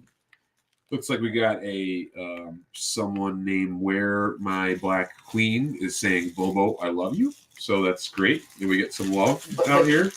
But I'm still, not only am I doing this videos as the Frank Grabowski character, I'm trying to come up with like the little look for Frank Grabowski, and I'm trying to come up with like the voice. Like I'm thinking something that he's like a New York type accent. I'm not Frank Grabowski. I kind of have no idea what you're talking about right the now. Character, it's fine. It's fine if I don't get it. Frank Grabowski is the character I'm walking, and I just explained to him what he does. Right. No. You did do that, and I still am a little bit unclear, but that's fine. What I wanted to say is that me and Bobo and I, we're working on some videos for the East Side Dave show during the quarantine. That's what that was. During the quarantine, Dave had a very sensitive situation where he couldn't leave his place too much to go to the city. And we did some funny ones. Sometimes some of these I came up with some silly ideas and different things. Like one time I thought, you know what, doesn't it always seem like one video I thought, you know how it sometimes seems sometimes silly when someone's working out, the looks on their faces and the grunts and stuff. I thought it'd be a funny idea to film a video acting out that I'm working out and exaggerating some of the grunts. And I just thought this animation that someone was sharing me, just the music, I thought it'd be funny to even one of the scenes, just thought it'd be silly to look that imitating, doing some weird anime. But I saw in some animation of Pikachu doing what amounted to 80s aerobics moves he was doing in that animation. Kind of took a long way to get to that one, but yes, that was a great one that we did. And then the music in the background of that video just fit the vibe. I even thought it was funny to wear the 80s head. This is great. You're actually breaking a little bit of the fourth wall here, we call it. But I'm just trying to share it with you. No, it's fine. It's fine. What I wanted to say is that that's a secret that maybe a lot of people didn't know, that those videos that you and I made, a lot of times they were just your idea. Yeah. You would call me up in like the middle, out of the blue, and just tell me some insane concept. Yeah. And a lot of times I would go, okay, this sounds like we got something here. Yeah. I maybe tweak it a little bit, and I call you over. I'll tell you another funny one, because during the pandemic, sometimes it was not often that I was around getting the video working with another person in person. I thought my dogs were around. Rosie Shea was still alive, of course, back then. I thought, why don't I try something? I'm interacting with my dogs. So I thought it'd be a funny idea to take. I let beers accumulate over time, empties, right? I didn't drink these beers all at once. I waited over the course of several days. I saved these empty Stella bottles, and I think there was some Corona bottles because. Oh, don't say those brands. We're not sponsored by them. I know, but I'm saying various bottles, right? There we go. Thank you. Various beer bottles, and I thought it'd be funny to leave one beer bottle. They gotta pay. If they want references, they gotta pay. I had to leave one beer bottle unopened because I want to make it look like the dog, Mr. Maloonigan, was stealing my beer. And I basically, when I opened the fridge, I said, "Hey, you took my beer!" And then I noticed Mr. Maloonigan, and I placed all these empties strategically on Maloonigan's dog bed, like he's hiding the empties. He's just leaving the empties on his dog bed, like he, make it look like he drank all those beers. And you remember the video, right? Yeah, I made it. Oh no, you made it. Well, I edited it. Yeah. But I filmed it. My mom also helped a little bit. Yeah, she was nice enough to help it with the cameras, and I said, "You." It's pretty wild. And then I thought and then I thought it'd be funny to end the video by saying, "All right, I'll help join you I'll have a beer with you, Mr. Maloonigan." And it just looked funny, and it worked. The video worked so well, and it came out so great. I really have to thank Eastside Dave for thinking of the idea to use that. Remember, he was ending broadcasts of the Eastside Dave show with that video. Absolutely, and I always loved that, and I still love. Sometimes that video though makes me a little sad because I still see Rosie also in the background in that video. Also, she was still alive. I want to give you a little inside thing. That was actually Drew. I think Dave, it was his idea, but Drew. Well, the behind the scenes guys did a great job of being able to incorporate that. Yeah. As you know, the end of Anthony Cumia's shows have a little secret. It's either Beavis or Neo. Actually, it's a Beavis. He actually didn't have Neo yet when they filmed that. So it was Beavis at the end doing that little nod to like the MGM thing. You know, you would see Beavis go, "Ow!" Yeah. It was like that. By the way, I've met Beavis. Beavis is a very adorable cat if you've met him.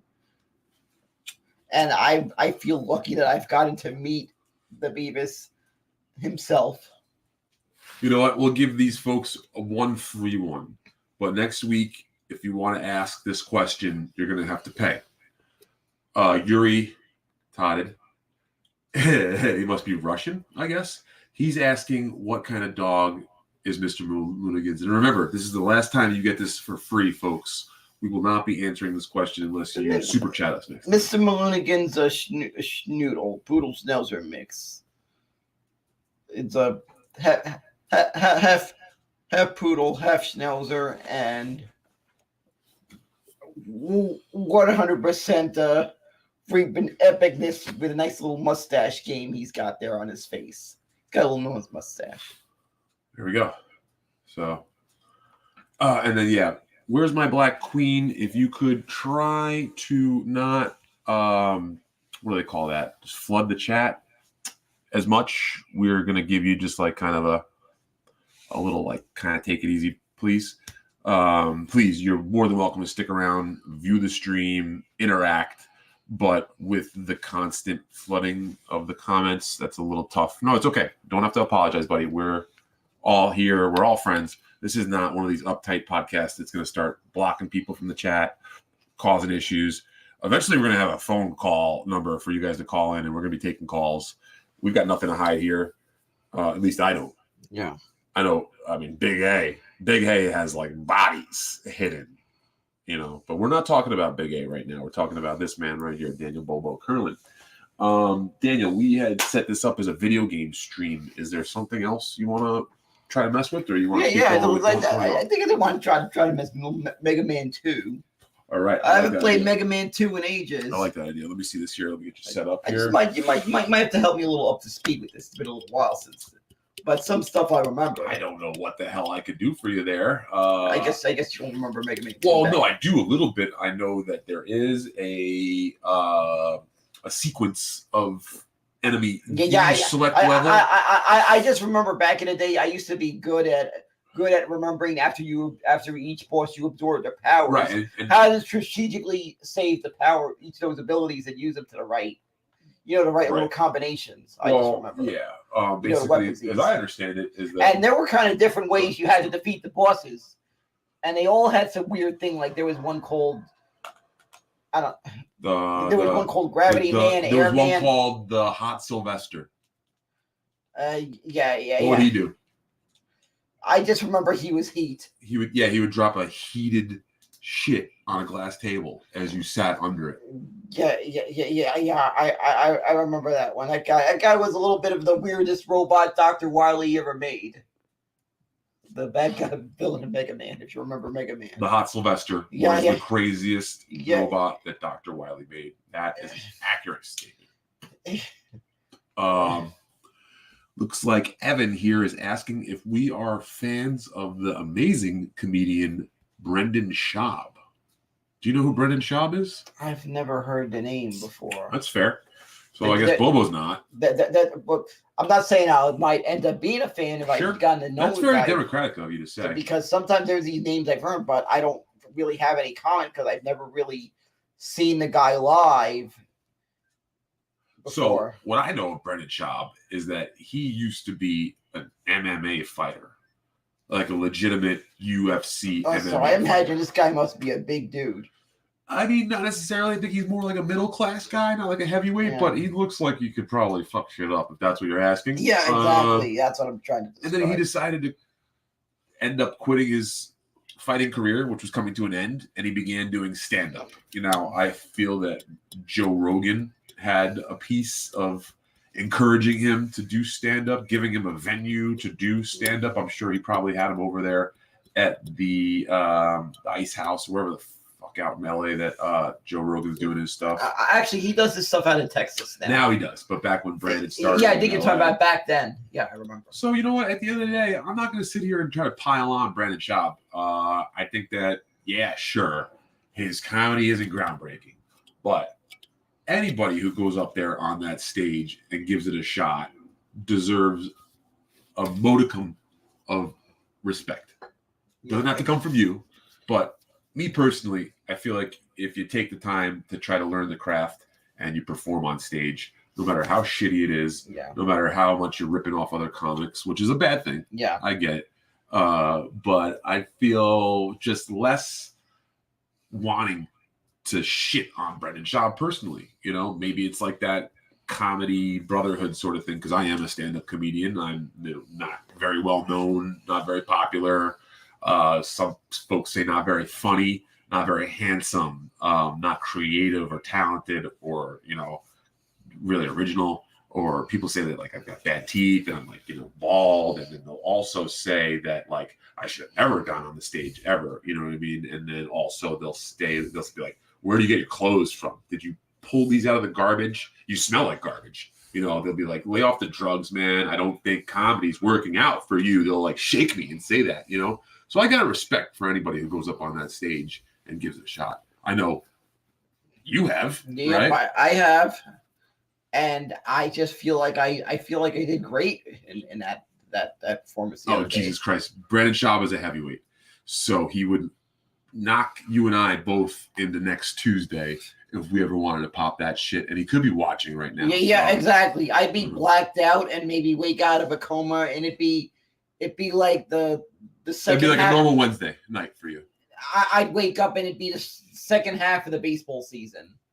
Like my mother will just be speeding me up on the entire first half of the season, what I missed. This guy is saying that he would love to take a dump on Schaub, Big Fisto, which is and someone else said king shit. I don't know. Something happens. There must be some sort of feces reference that I'm going over my head. First, I wanted to say that it doesn't look like fucking Mega Man 2 is on here. I recall someone mentioning that there was. Maybe, I thought it was. Maybe it's a limited. No, you know what it is? It's on the NES Mini, which I also have. But I'm not going to fucking take that out and hook it up to play Mega Man 2. No offense, pal. Yeah, I know what you mean. Is there another game maybe you want to play? Let's see, maybe I'll try Donkey Kong 3 because I thought it was okay. Because I always thought it was hilarious, the weird take they did on this Donkey Kong game where you had to spray like some bug spray thing on him. Like Bill Cosby would spray some sort of, that's like a girl you're trying to date. No, that's a whole. You're Bill Cosby spraying a little, like that's a whole different sleepy thing. Spray. That's a whole different thing. Like I just remember, I think you had to hit these things and you get the. And now, can you tell me why does Donkey Kong have such a big nose? I have no idea. I guess. Because air is free. What? I guess it's free. He's just a freaking gorilla that just wants to smash everything. What can I say? Hey, don't talk about Big A like that. I'm not talking about Big A. Bobo, do you have a PayPal? Oh my God, that's actually David Chandler is asking. If that's the real David Chandler, we'll message you. We'll probably David Chandler. I'll bet you. I got to remember to use your name because I just. Oh no, I remember that name. First of all, David Chandler is the man. David Chandler is arguably the number one fan in the podcast world right now. So. I do kind of have a PayPal, but I primarily use it for any purchases that need to be done using PayPal. Right, like large tubs of lube. Razor blades, chloroform, right? You said you've been getting a lot of these chloroform buckets for this project. I've had and maybe to pay Saul Goodman's legal fees. Right.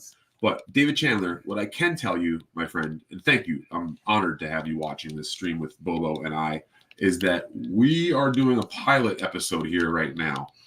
I think this is going to be every Friday. And what we're going to do is set up an actual super chat situation for Bobo because he's got enough followers on his subscription YouTube channel that he can accept them. So we're setting up super chats this week.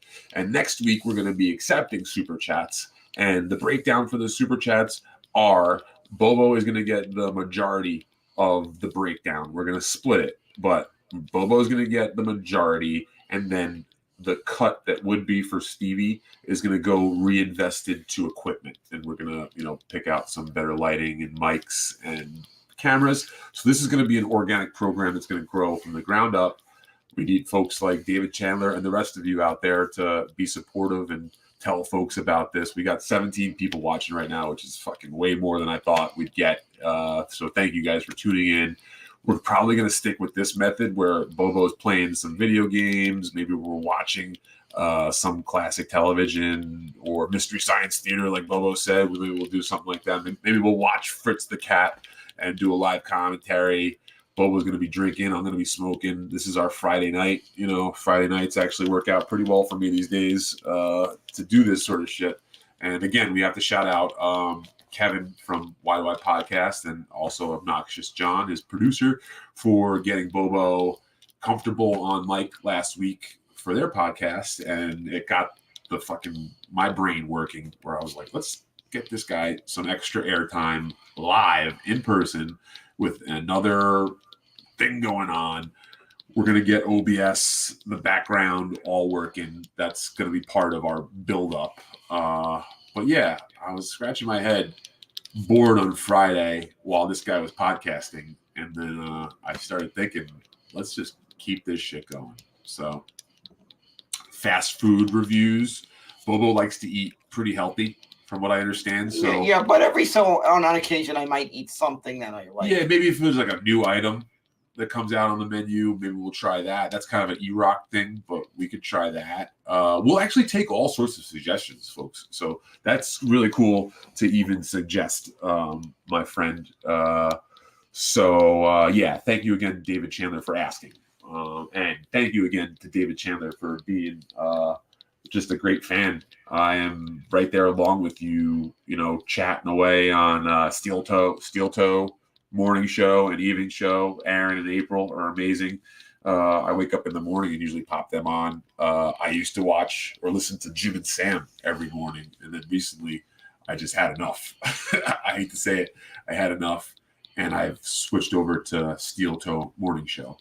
And those guys are really cool. I love all his guests that he has on as hosts. And from all of my interactions with the guy, he's been stand-up, solid dude. So I'm going to keep rocking that brand. I feel like we're in the same corner with a certain homeless guy from Florida right now. So I could fucking work with that team in solidarity against the common enemy for sure.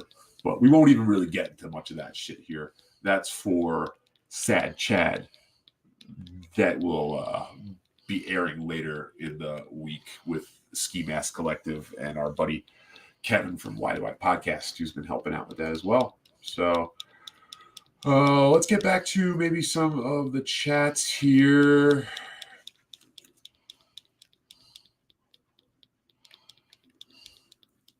Fast food reviews, literally anything. I like that. Mountain Dew flavors. What's your favorite Mountain Dew flavor? Do you have one? I got a few, but mostly it varies what I can find in my local bodega because I know one of my Facebook friends is always showing from wherever he buys his Mountain Dew all these different flavors he finds in the store. I might see if I can probably have to get some of these things via Amazon, and I maybe want to try them out. I once tried out this Mountain Dew flavor that was a seasonal thing a few years ago. I thought it was good. Like I liked it. I think it was some seasonal. I think it was a holiday season flavor. I forgot the name. Let me look on my the title of the video. So while you're looking that up, I wanted to tell you, did you know that they were talking about doing a Mets flavored Mountain Dew? Did you know that? What a Mets thing? That might be a bit difficult. So I'd heard they're in the works to do a Mets flavored Mountain Dew. They said that'd be a problem, and there's a big reason why they probably couldn't do that. Well, hold on. Let me just tell you. Is the Mets switching soda sponsors? So listen, this is a big deal. Because right now they currently have a contract with the Coke company. Right. So what I hear is they're working on a new recipe right now. They're trying to do a backdoor deal with Mountain Dew. They want to have a Mets flavored soda, Mountain Dew, and the Mets flavored soda is going to taste like the tears of loser fans. Oh, I don't know if tear flavor is going to be Mountain Dew. No, not just tear flavored. The tears of loser fans. Yeah, tears of tears tastes the same. I don't know. I guess salty of tears running my mouth because I've had some much worse things I've cried over. I can tell you that. So you're saying that you drink your tears from time to time? No, but if you're crying enough, tears drip into your mouth. Fucking with you, buddy. First of all, you really called my shit out. Yeah. There is no Mountain Dew flavored Mets. Yeah. And it's not going to be loser tier fans. Yeah, it'd be some. That was a fucked up joke. But it'd be. I'm sure they could come up with some flavor. Maybe I don't know. I don't know if they could pull off some orange mixed with some blueberry, which I feel like that. And at the same time, the Mets have a deal with the Coke company with their soda provider. For And Mountain Dew is a Pepsi product. It's a Pepsi product. So that's why when you go to a ballpark, it affects the kind of soda you will find at the stadium is what they have a contract with. So because the Mets have a deal with Coke, the soda you get available there is Coke products. They used to. I remember for a while they had a deal with Pepsi. RC Cola. Oh, as a kid. When we were kids, right? Yeah, RC Cola. And Oscar Mayer Wieners. I don't remember Oscar Mayer. I remember this brand called Cons. Cons is what I remember as a kid. My first. Now I would go to buy Cons hot dogs, but the guy would always rip me off. Oh, you're kidding? He'd rip you off? Yeah. The Con. Hold on, you don't know what you just said there. Was Bernie Madoff the CEO of Con hot dogs? Let me ask you. He might have been. He was friends with Fred Coupon back then and on the team. Oh, Fred Coupon. The previous owner, thank God that cheap fuck is gone. Whoa. What'd you do? Did you order the hit? No, I didn't. No, he sold the team. A very wealthy individual by the name of Steve Cohen is riding the ship. He paid a boatload of money to buy the team. Yeah. Yes. And he's now the owner of the team. And it's a whole new ball game now with Steve Cohen as our owner.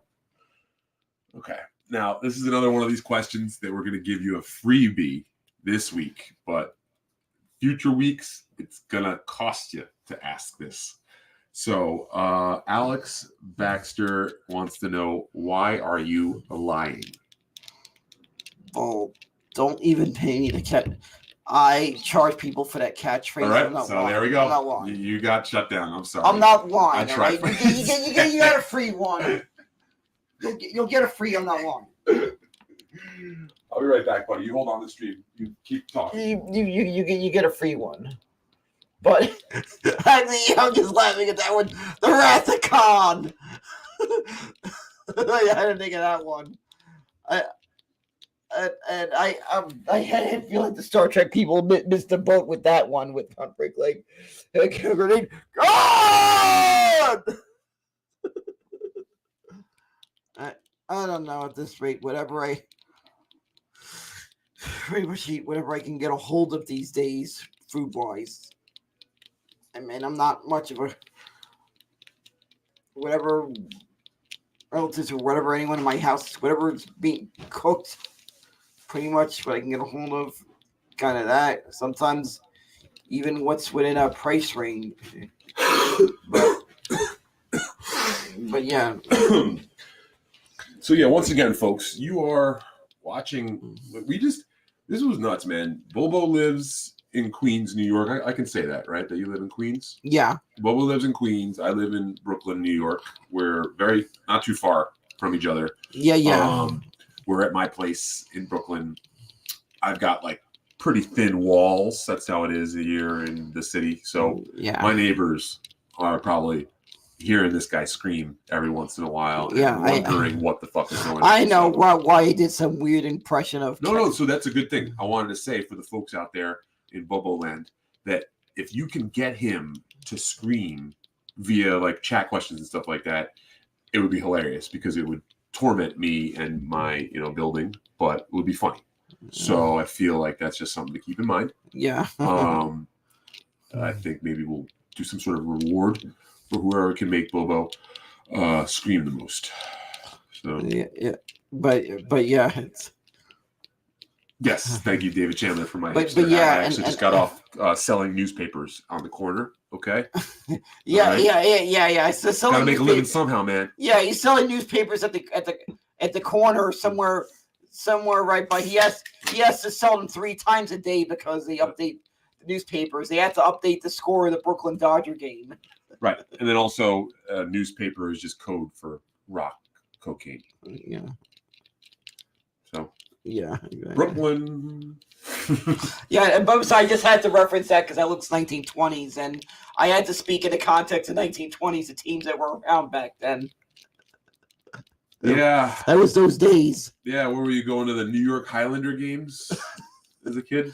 I wasn't even alive then, but I think if I was alive then, I'd probably be a Brooklyn Dodgers fan. The Mets weren't around back then. I probably would have been a Brooklyn Dodger fan back then. People are asking for a one-man band. I don't know. You don't have any music talent, do you? I don't even have some of the little things that I used when I did that prank. Bobo, what's your B Dabbler is here? Hello, B Dabbler. I really went when I annoyed my mom or whoever was around in the room at the time with that one-man band thing. Like, I think I used an air horn, maybe a New Year's noisemaker. May have used a pot. Even a cowbell. Okay, so let's catch up on some things here. B Dabbler wants to know what your favorite beverage is. What is your favorite beverage? I have a few things. I usually sometimes I'll have a good, maybe a Pepsi or a Mountain Dew. I kind So you prefer Pepsi over Coca-Cola? Yeah. So most of the time I take whatever I can get, whatever is available. If it comes to drink, I'll take the soda that's available, but I might be a bit different if I'm able to choose what's available. But sometimes I'll go with what's available. What about a Shirley Temple? I don't know about that, but sometimes I also have some out, and I'm just right now explaining soft drinks I like, but there might be some things some booze I like. Like I've liked those Coney Island beers. That brewery by the Brooklyn Cyclone Stadium. Oh yeah, that brewery by Maimonides Park in Coney Island. I've tried some Minorities Park. Maimonides. It's named a hospital. I'm sorry. It sounds like you're saying. I know I'm pronouncing it, but I'm not saying you're saying that, but I'm just saying it sounds. I know it sounds like it, but a hospital of all things bought the naming rights for a minor league stadium. This guy here is asking. Let me see. Richard Pilhofer is asking who your favorite Mets player is right now. Well, and I think I know who that is. That would be Pete Alonso. Yes. 100% I knew that. I was going to say it, but you just cut me off. That's great. Yeah. I know the whole backstory between you and Pete Alonso, but I'm sure the fans at home would love for you to regale them with stories. Well, Pete, I saw him quite a bit when he was in the minor leagues at Cyclones. Great guy. So I talked to him a little bit when he was in the minors, and he always just had that down to earth vibe about him. Damn, I did not get that, Richard Pilhofer. That was an old joke. Linger longer, I guess the old one-man band joke. Yeah, that was the thing. I messed with my mother, making a lot of noise. Oh, I do remember that. Okay, but I don't have right now. I don't have some of the. That props. Was a great bit. I need to probably buy some of the props I use. I literally just used an old pot that my mother was getting rid of. I use an air horn, and I even use like one of those New Year's noisemakers things, like just things that can make loud noise. I think I used a cowbell in my memory as well, if I remember correctly. B Dabbler says that she is I believe B Dabbler is a female. If I have that all my stream. I don't it's like, okay. I don't like to miss assumptions. I'm not going to assume, but I do believe I have it on good. Because sometimes I have it on good authority that B Dabbler is because I can't really tell really much by the Twitter handles who you are. That's actually really progressive of you to say that. No, it isn't that. It's just because I don't know who exactly some of these people who they are, their usernames. On let's say some people let's say if you were on Twitter and you use the same Twitter name as your Twitter handle, I might be able to figure out who you are. So I don't know exactly quite if anybody that I frequently talk to on Twitter showed up on here, because you might have a different username than what you do. You do. Well, B Dabbler is saying that Shirley Temple is in her top five, or in their top five. That was a good call. But I want to say this, B Dabbler. I don't drink Shirley Temples, okay? I drink Humphrey Bogarts, okay? Because that's what boys drink. Boys don't call them Shirley Temples, okay? We are real manly around this place, and we call them Humphrey Bogarts. So, okay, I want to make sure that's clear. Clip it. Let's see what else we got here. I saw another good one here. This chat is fucking booming. I love it. I had a good one. You know what Here we go. Okay, sorry. Go ahead. I didn't mean to cut you off. You know what? Also, soft drink was pretty good that I've tried before, but you don't really find it a lot in the Northeast. But I kind of know what. Mellow Yellow. Yeah. Yes. Yep.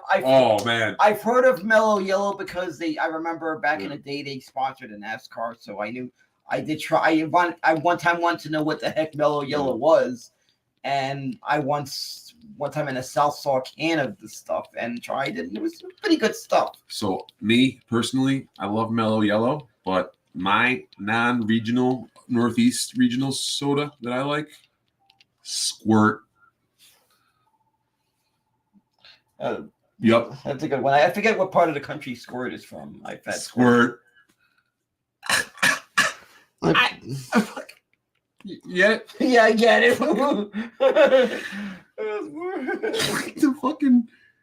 like the fucking videos. Yeah. Oh yeah, I know what you're talking about. Hold on, you don't know what you just said there. I'm sorry, you just had to do that impression of Chip. Oh, that's a great point. You've been phenomenal. I know I'm your friend, Stevie Lew here, but this is from outside perspective.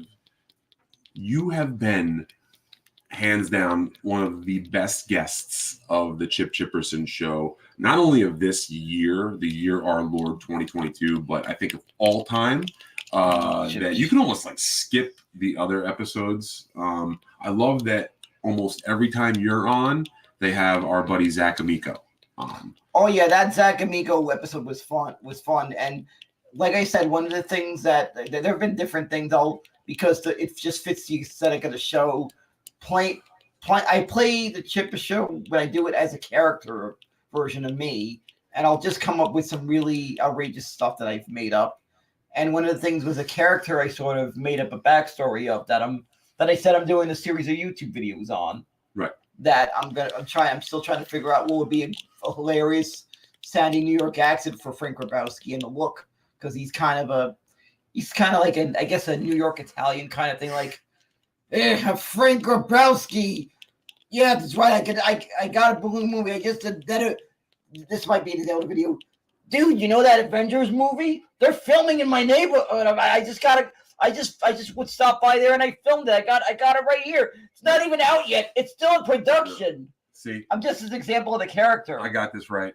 Look at this. You like that voice? I love it, but I got this right here. B. Dabbler is a very extremely attractive woman. So, yeah. Unfortunately, B. Dabbler, both of us are off the market, and that's awesome. Yeah, that's all I want to say. Some really pretty gals on our side.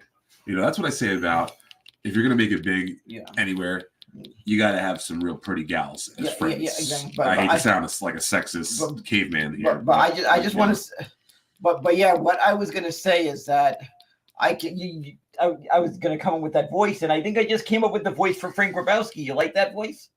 Oh, I love it. I think we could just. Does it like have that New York sound to it? Oh yeah. At a time, like he's and I think you like the line when he said, "Yeah, that movie's still in production." Okay, I want to try something here. I want you to go up to the mic.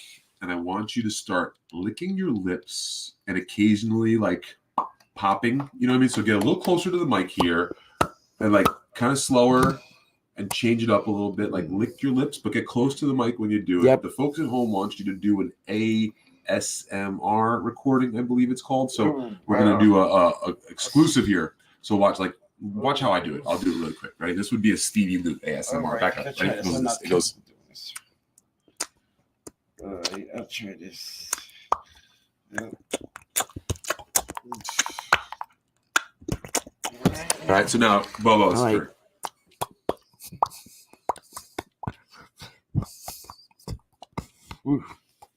Keep going.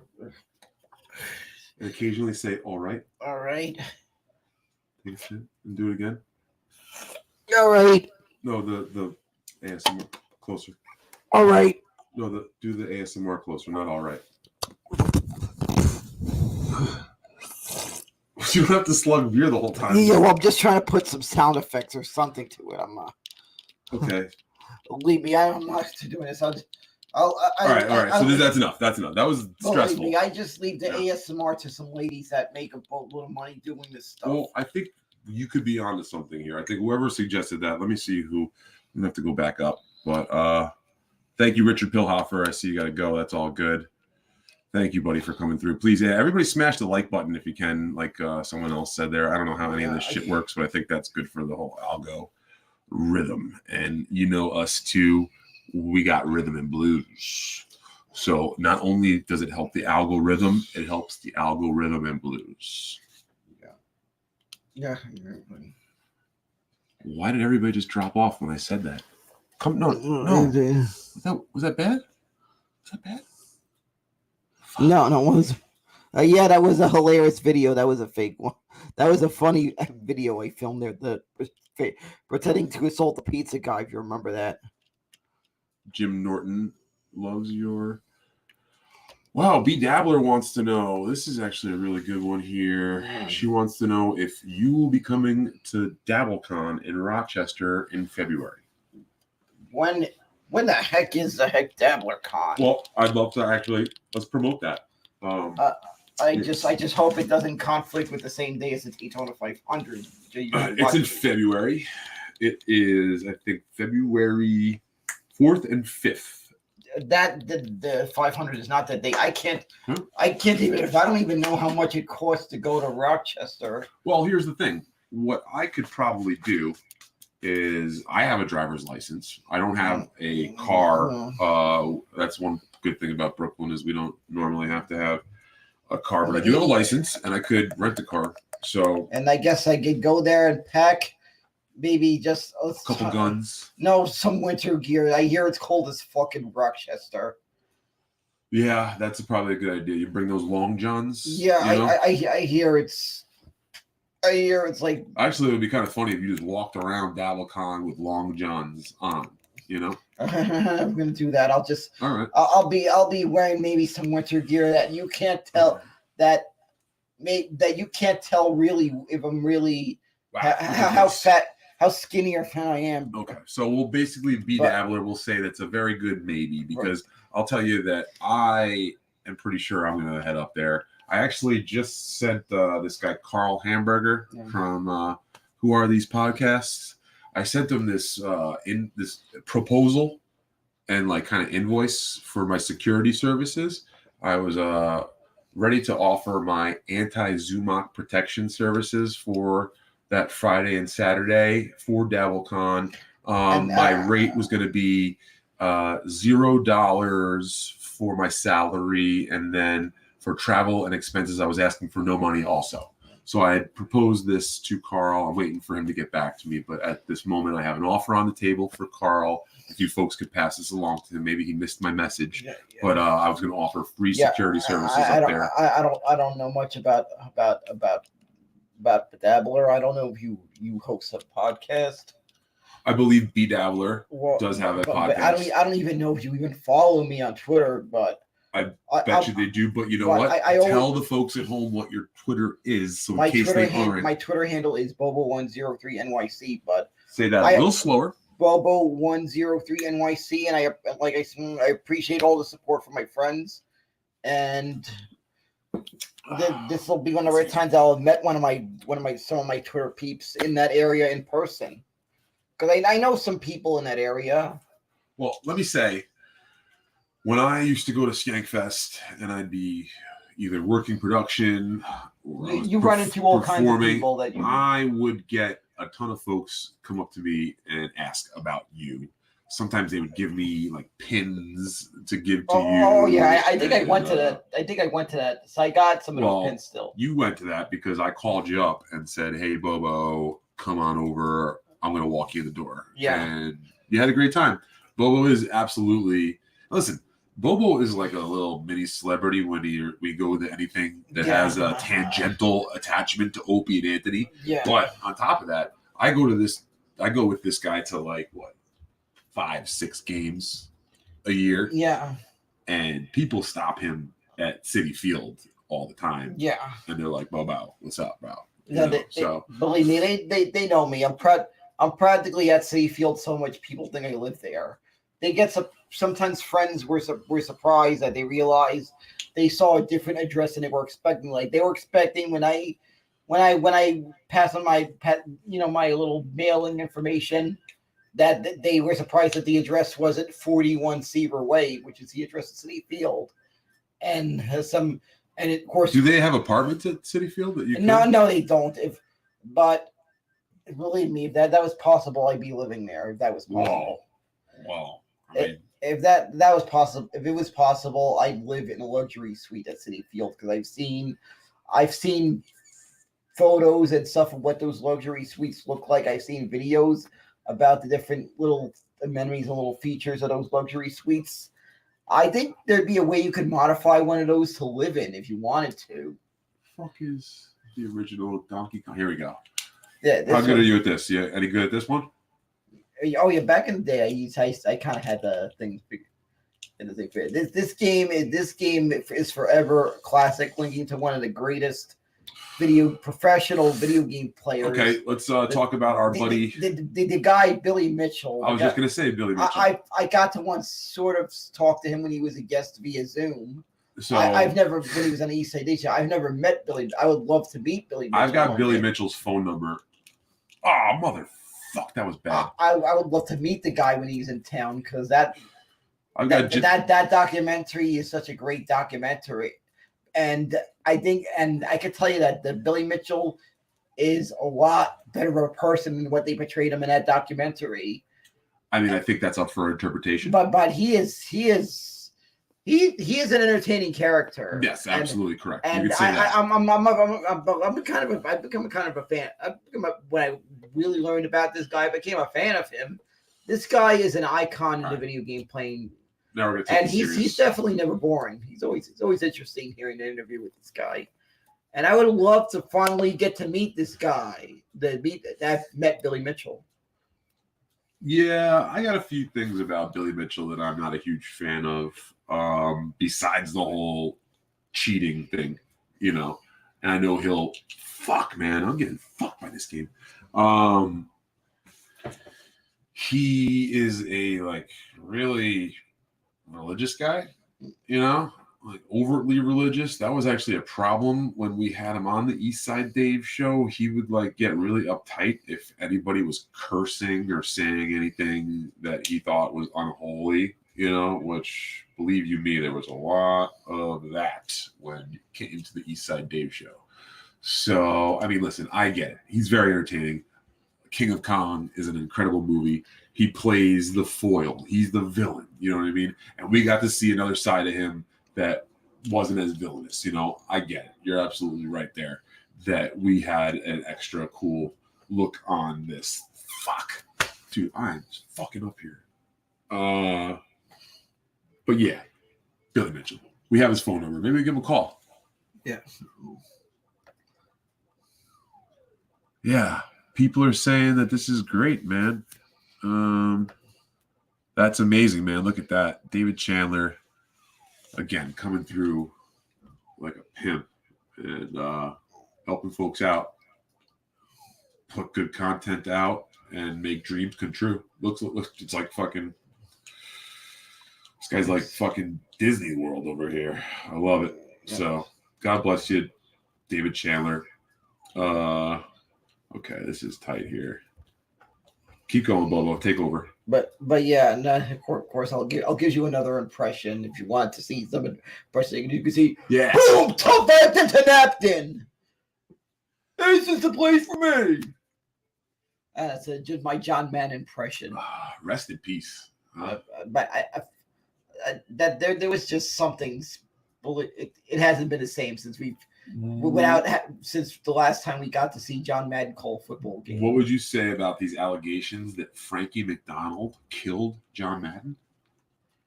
No way. That I cannot see that. If that is, I might have to remember that thing I said about the movie Roadhouse. Uh-oh. Go on. Be nice until it's time not to be so nice. That might be a time to be not so nice. So you're saying if there's any way that we could link Frankie McDonald to the unfortunate death of John Madden, it might be time not to be nice. You maybe would go rip his throat out of his neck? It might be time not to be so nice if that's the case. All right. if that's what happened. That's an We can't confirm allegedly. Say that. allegedly because we don't know for sure. Say it loudly. Go allegedly. But if we found out that really was the case, somebody got to pay the price for what they did. Right, and that price is your throat. Exactly. Exactly. If you harm an outstanding individual like that. So, Bobo, I have a podcast. I don't know if you know about this. Yep. There's a new podcast called Bluntsmoker Video.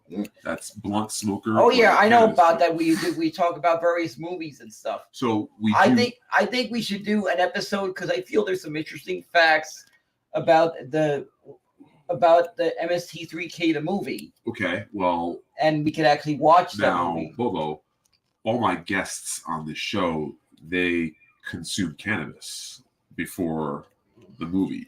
Is that something that you do for a show? I don't really want to promote heavily, but I'm not heavy use. But I'm just saying there's special occasions. Okay, how about this? That's all I want to say. I don't want to mention it by word. But. Sure. Well, what about this? What if we did this? And this is an exclusive to all the folks at home right now watching. Yeah. What if we were like, oh, hey, just so you folks know, this is only CBD that Bobo's smoking right now. But in reality, we know for damn sure that is some huchacha wanga. Okay, yeah. You know? And just a bit of, yeah, exactly. And just a split up real quick. Yeah. And then we watch Mystery Science Theater. 3000, the movie. Right. But, and just let you know, this is something you're not going to see a lot. No. This will be a one-time thing. Yeah, exactly. I would never make you make bad decisions. This is something that you're going to see that probably, who knows when you're going to see this again, like, but we'll discuss. We'll discuss off air. But yeah, definitely an episode of I mean, actually, that's a movie, Mystery Science Theater 3000, a movie. This came out in 1996. And actually, I don't want to take away too much from this broadcast, but I'll give you one little fact about this movie. I did not even know until after the Mystery Science Theater 3000's run, until I saw it on HBO, this movie. They did a movie because apparently at the time Comedy Central did little to promote the movie at the time. Okay. So I did not, and it wasn't playing in many theaters. So I apparently didn't know until years later that they did a theatrical movie, and the movie they watched in that episode was This Island Earth. And this is a movie they normally couldn't get. Mystery Science Theater 3000 could not get the rights to, because this one they got the rights to because Universal produced the movie. Right. So Universal gave them permission to go to look in their archive, go to visit the archives of Universal and pick a movie that they would want to make their little funny comments on as they watch it. You know what? That's the old phrase, hey, if you can't beat them, join them. You know, because apparently if they couldn't get the rights, what they do is just go and use their popularity to sell a film to the film company that owns the rights. Actually, it wasn't really something. It was that Universal approached them at doing a theatrical movie.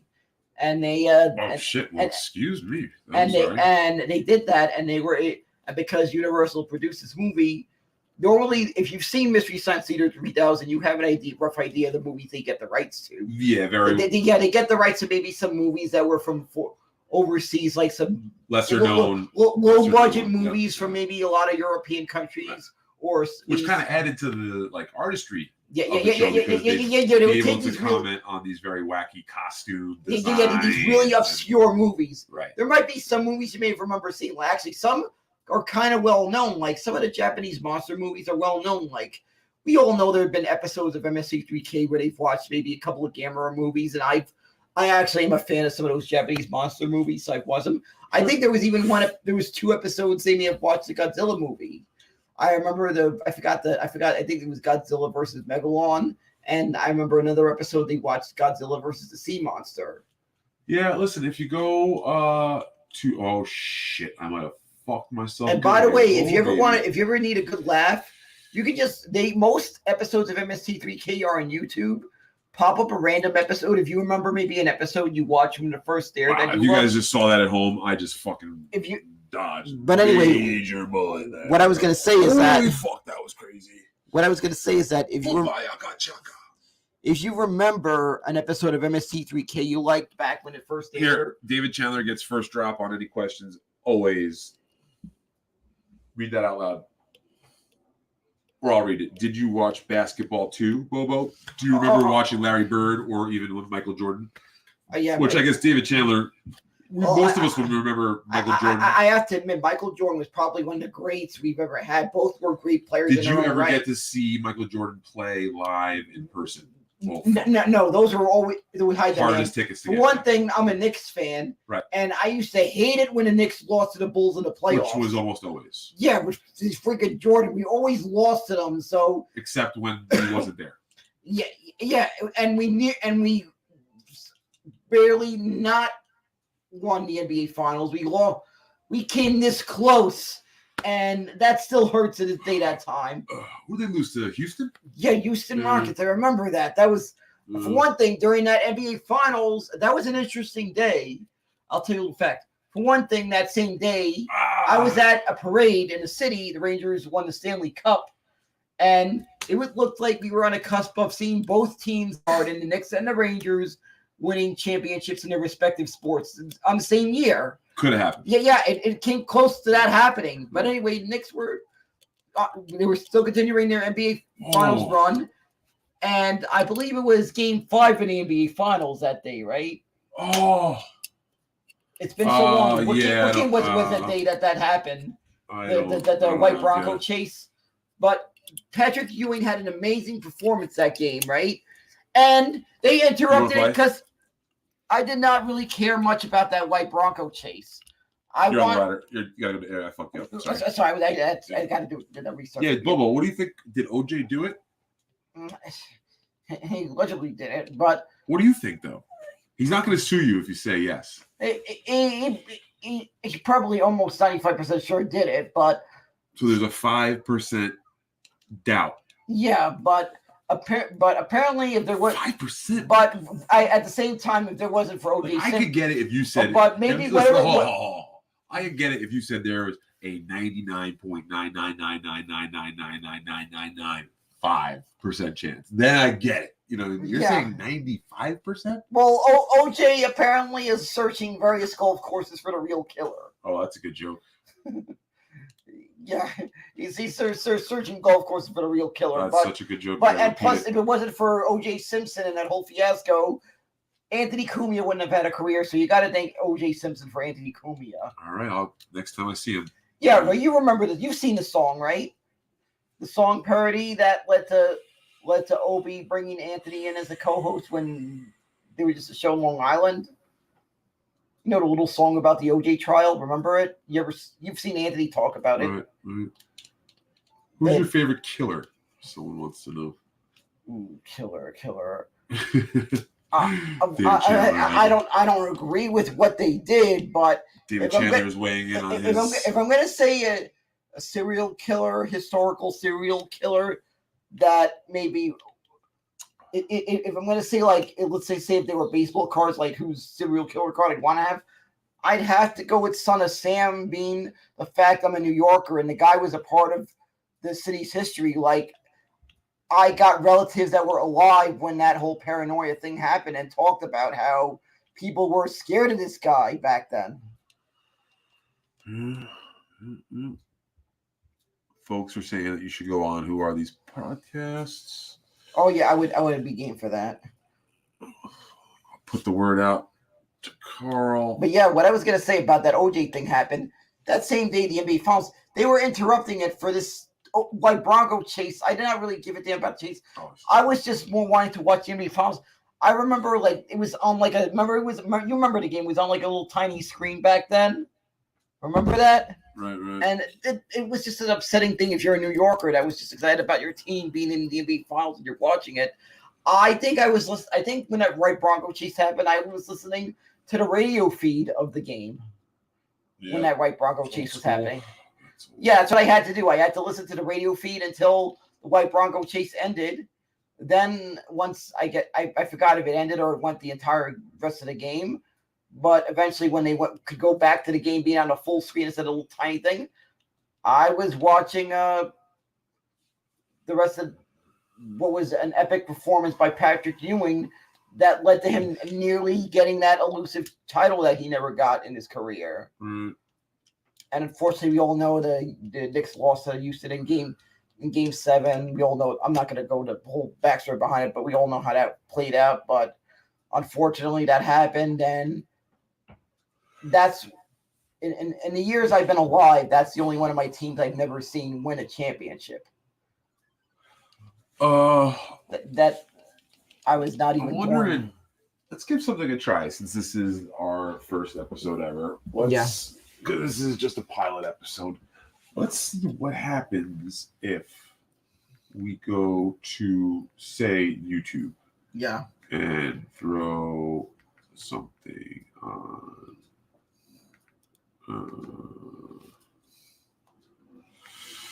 Let's see. Okay. Keep talking while I'm searching. Yeah. Maybe read any. I just remember about Jordan is the greatest of all time. Yeah, he is the greatest of all time. Probably one of the biggest.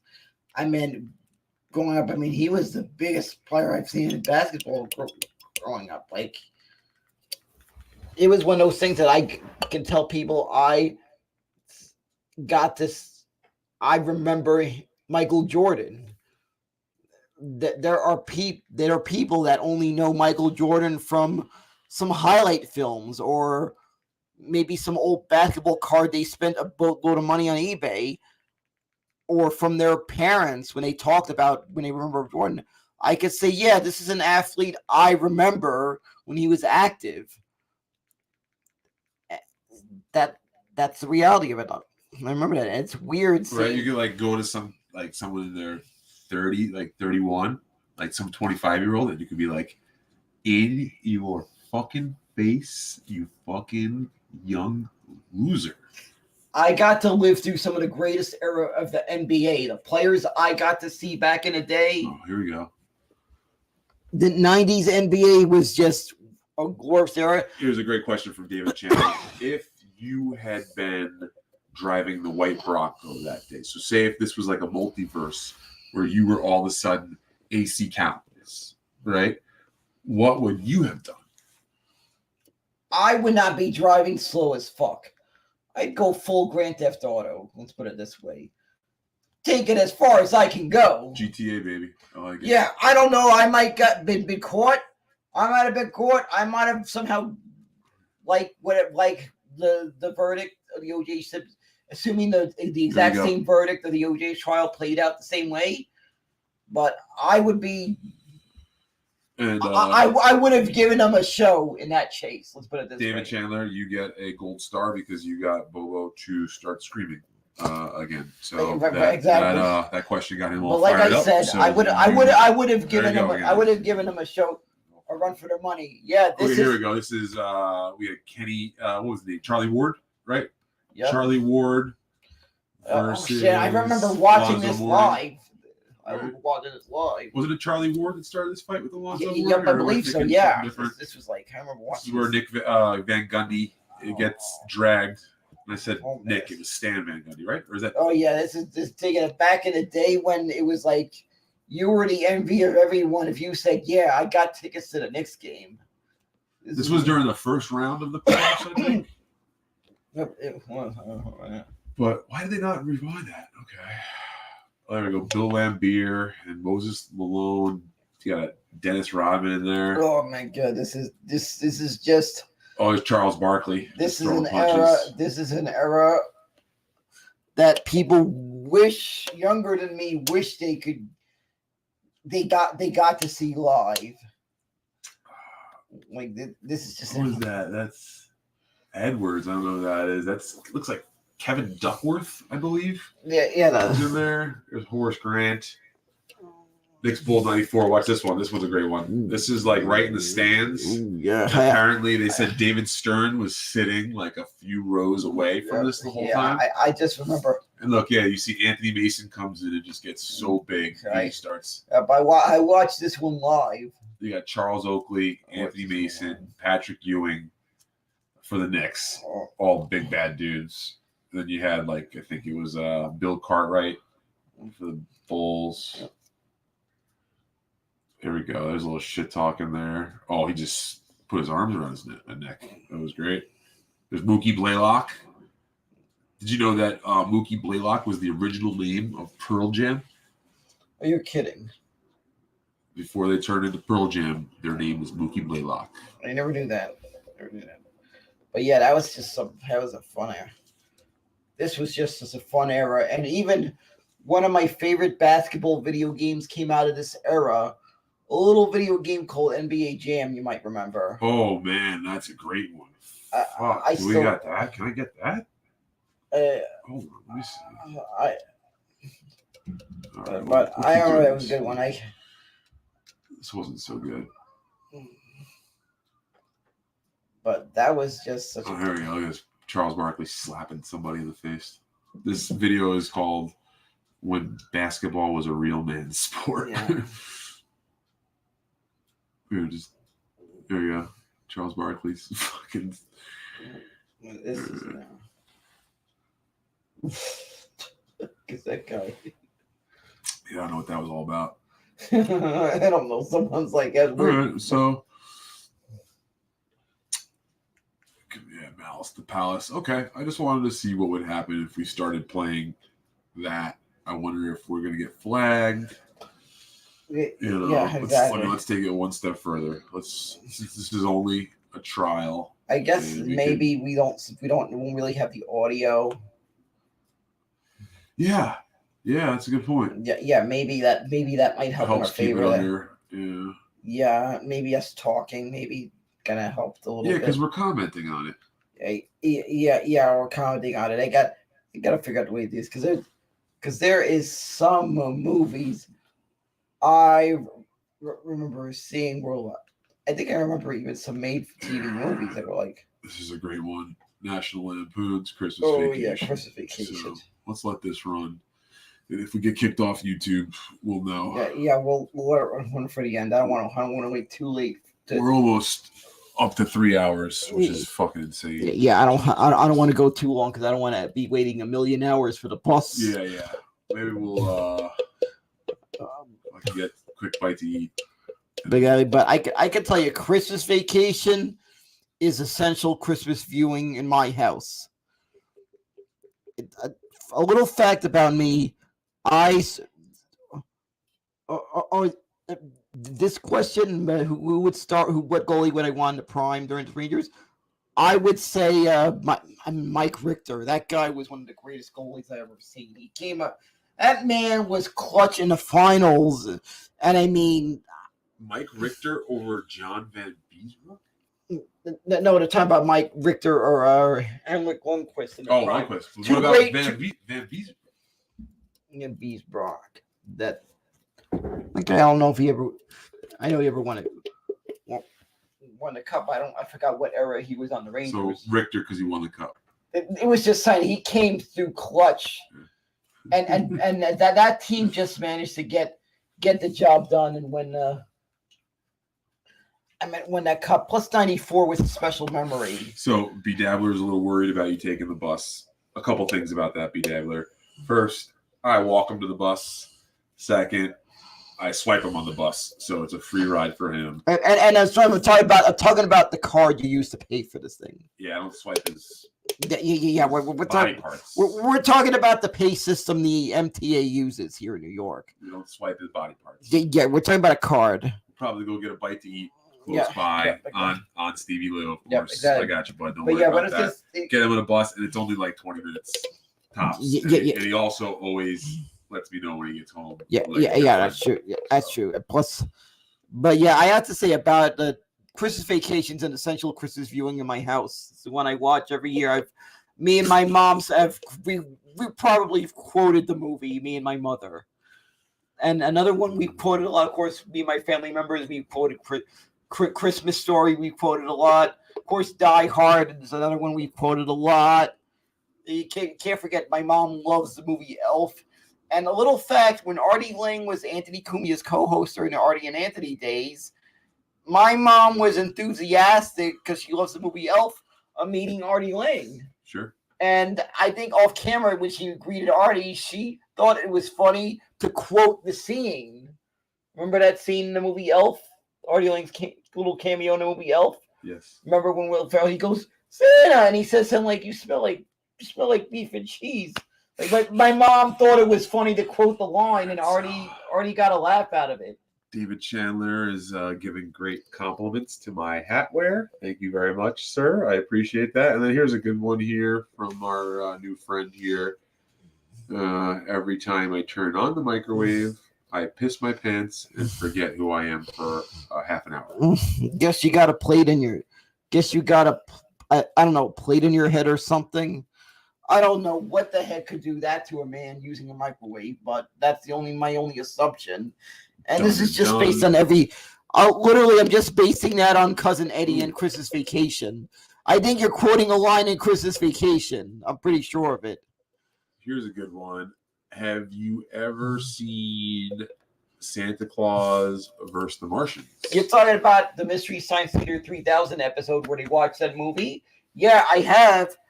I remember even once stumbling upon this movie on TV before I had ever seen, because I didn't watch the episode when it first aired, but I saw it whenever it aired. I remember once laughing at this ridiculous, I remember looking at thinking this ridiculous idea of a movie that they actually made this, and it was like on TV, and my uncle said he remembered watching this as a kid, and I said, so they actually made a movie, Santa Claus and the Martians. This is the weirdest thing I've seen.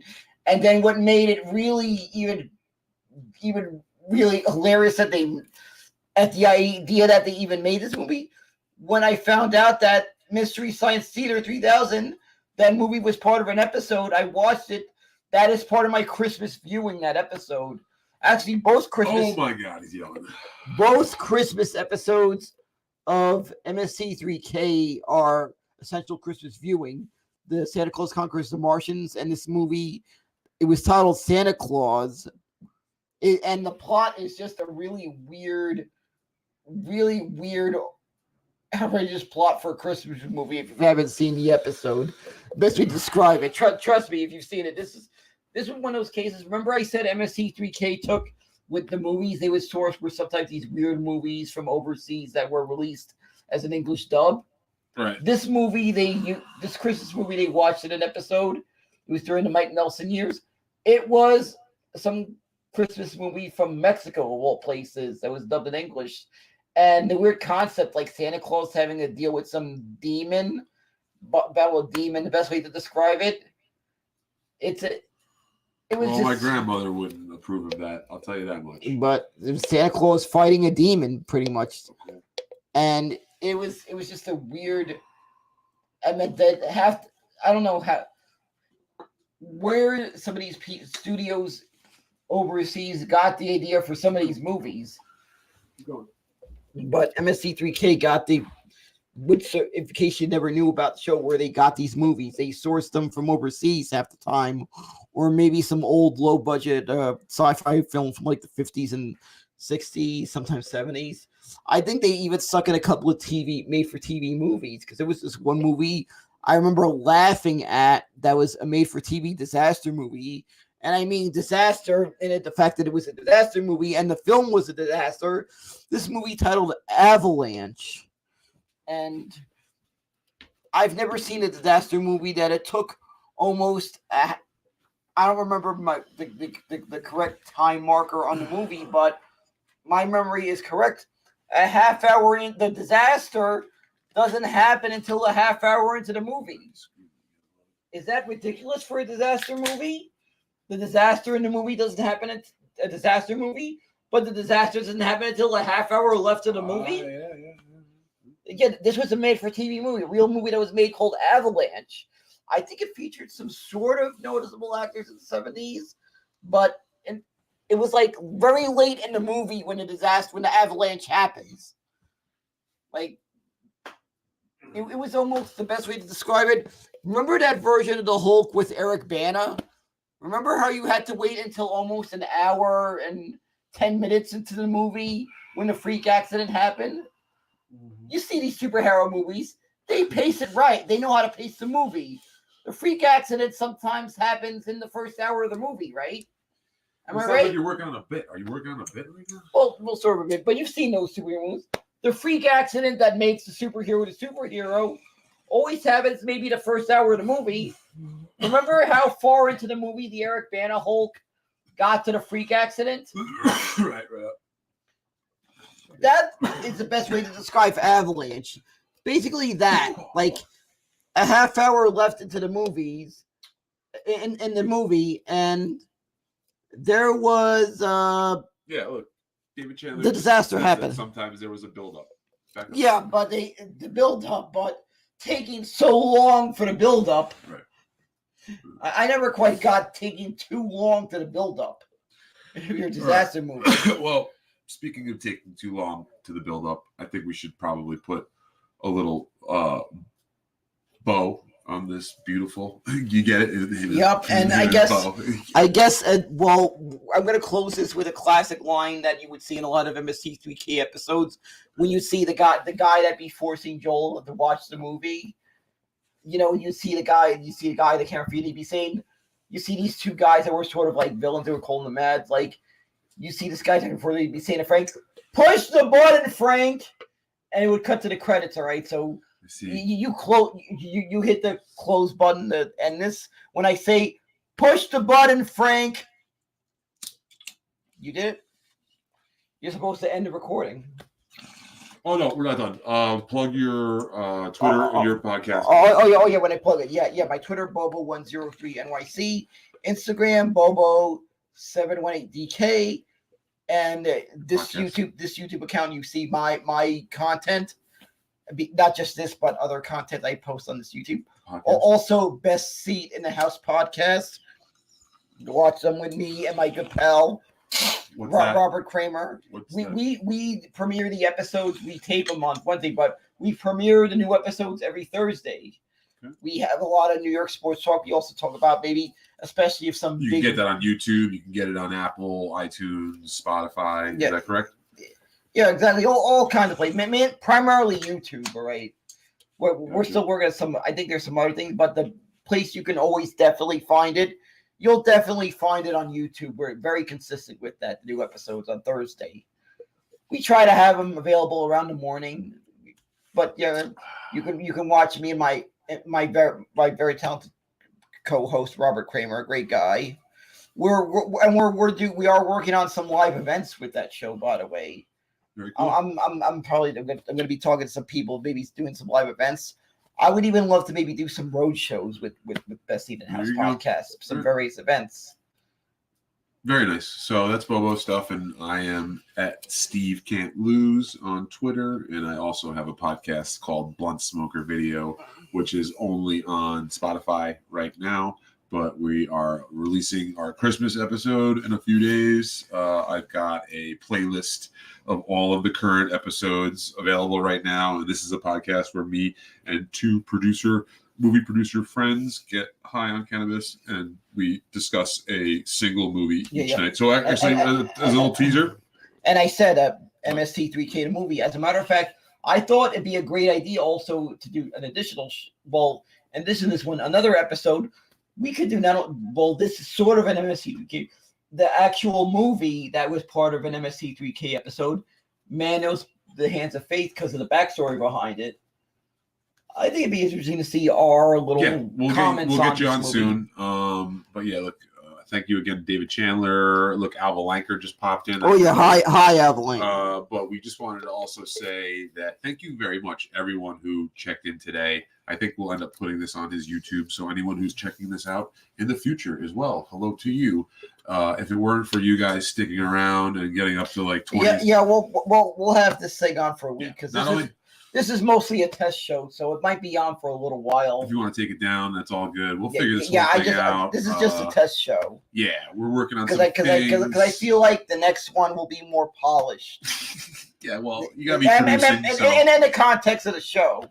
I like a little rough around the edges. Yeah, maybe we'll have a better format. I think that if you folks want, you can at Bobo on Twitter and suggest bits ideas, And- concepts for the show. and- We'll take it and- all into consideration. and you could even suggest maybe a movie that you think would be a good that like play the We'll take MST3K fan fiction. Like maybe this movie would make a great episode of the show. sure. We'll take it all into consideration. Because for sure.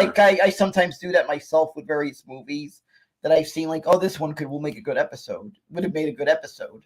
So yes. Yeah. So And, all right. So right now, close it. Push the button, Frank.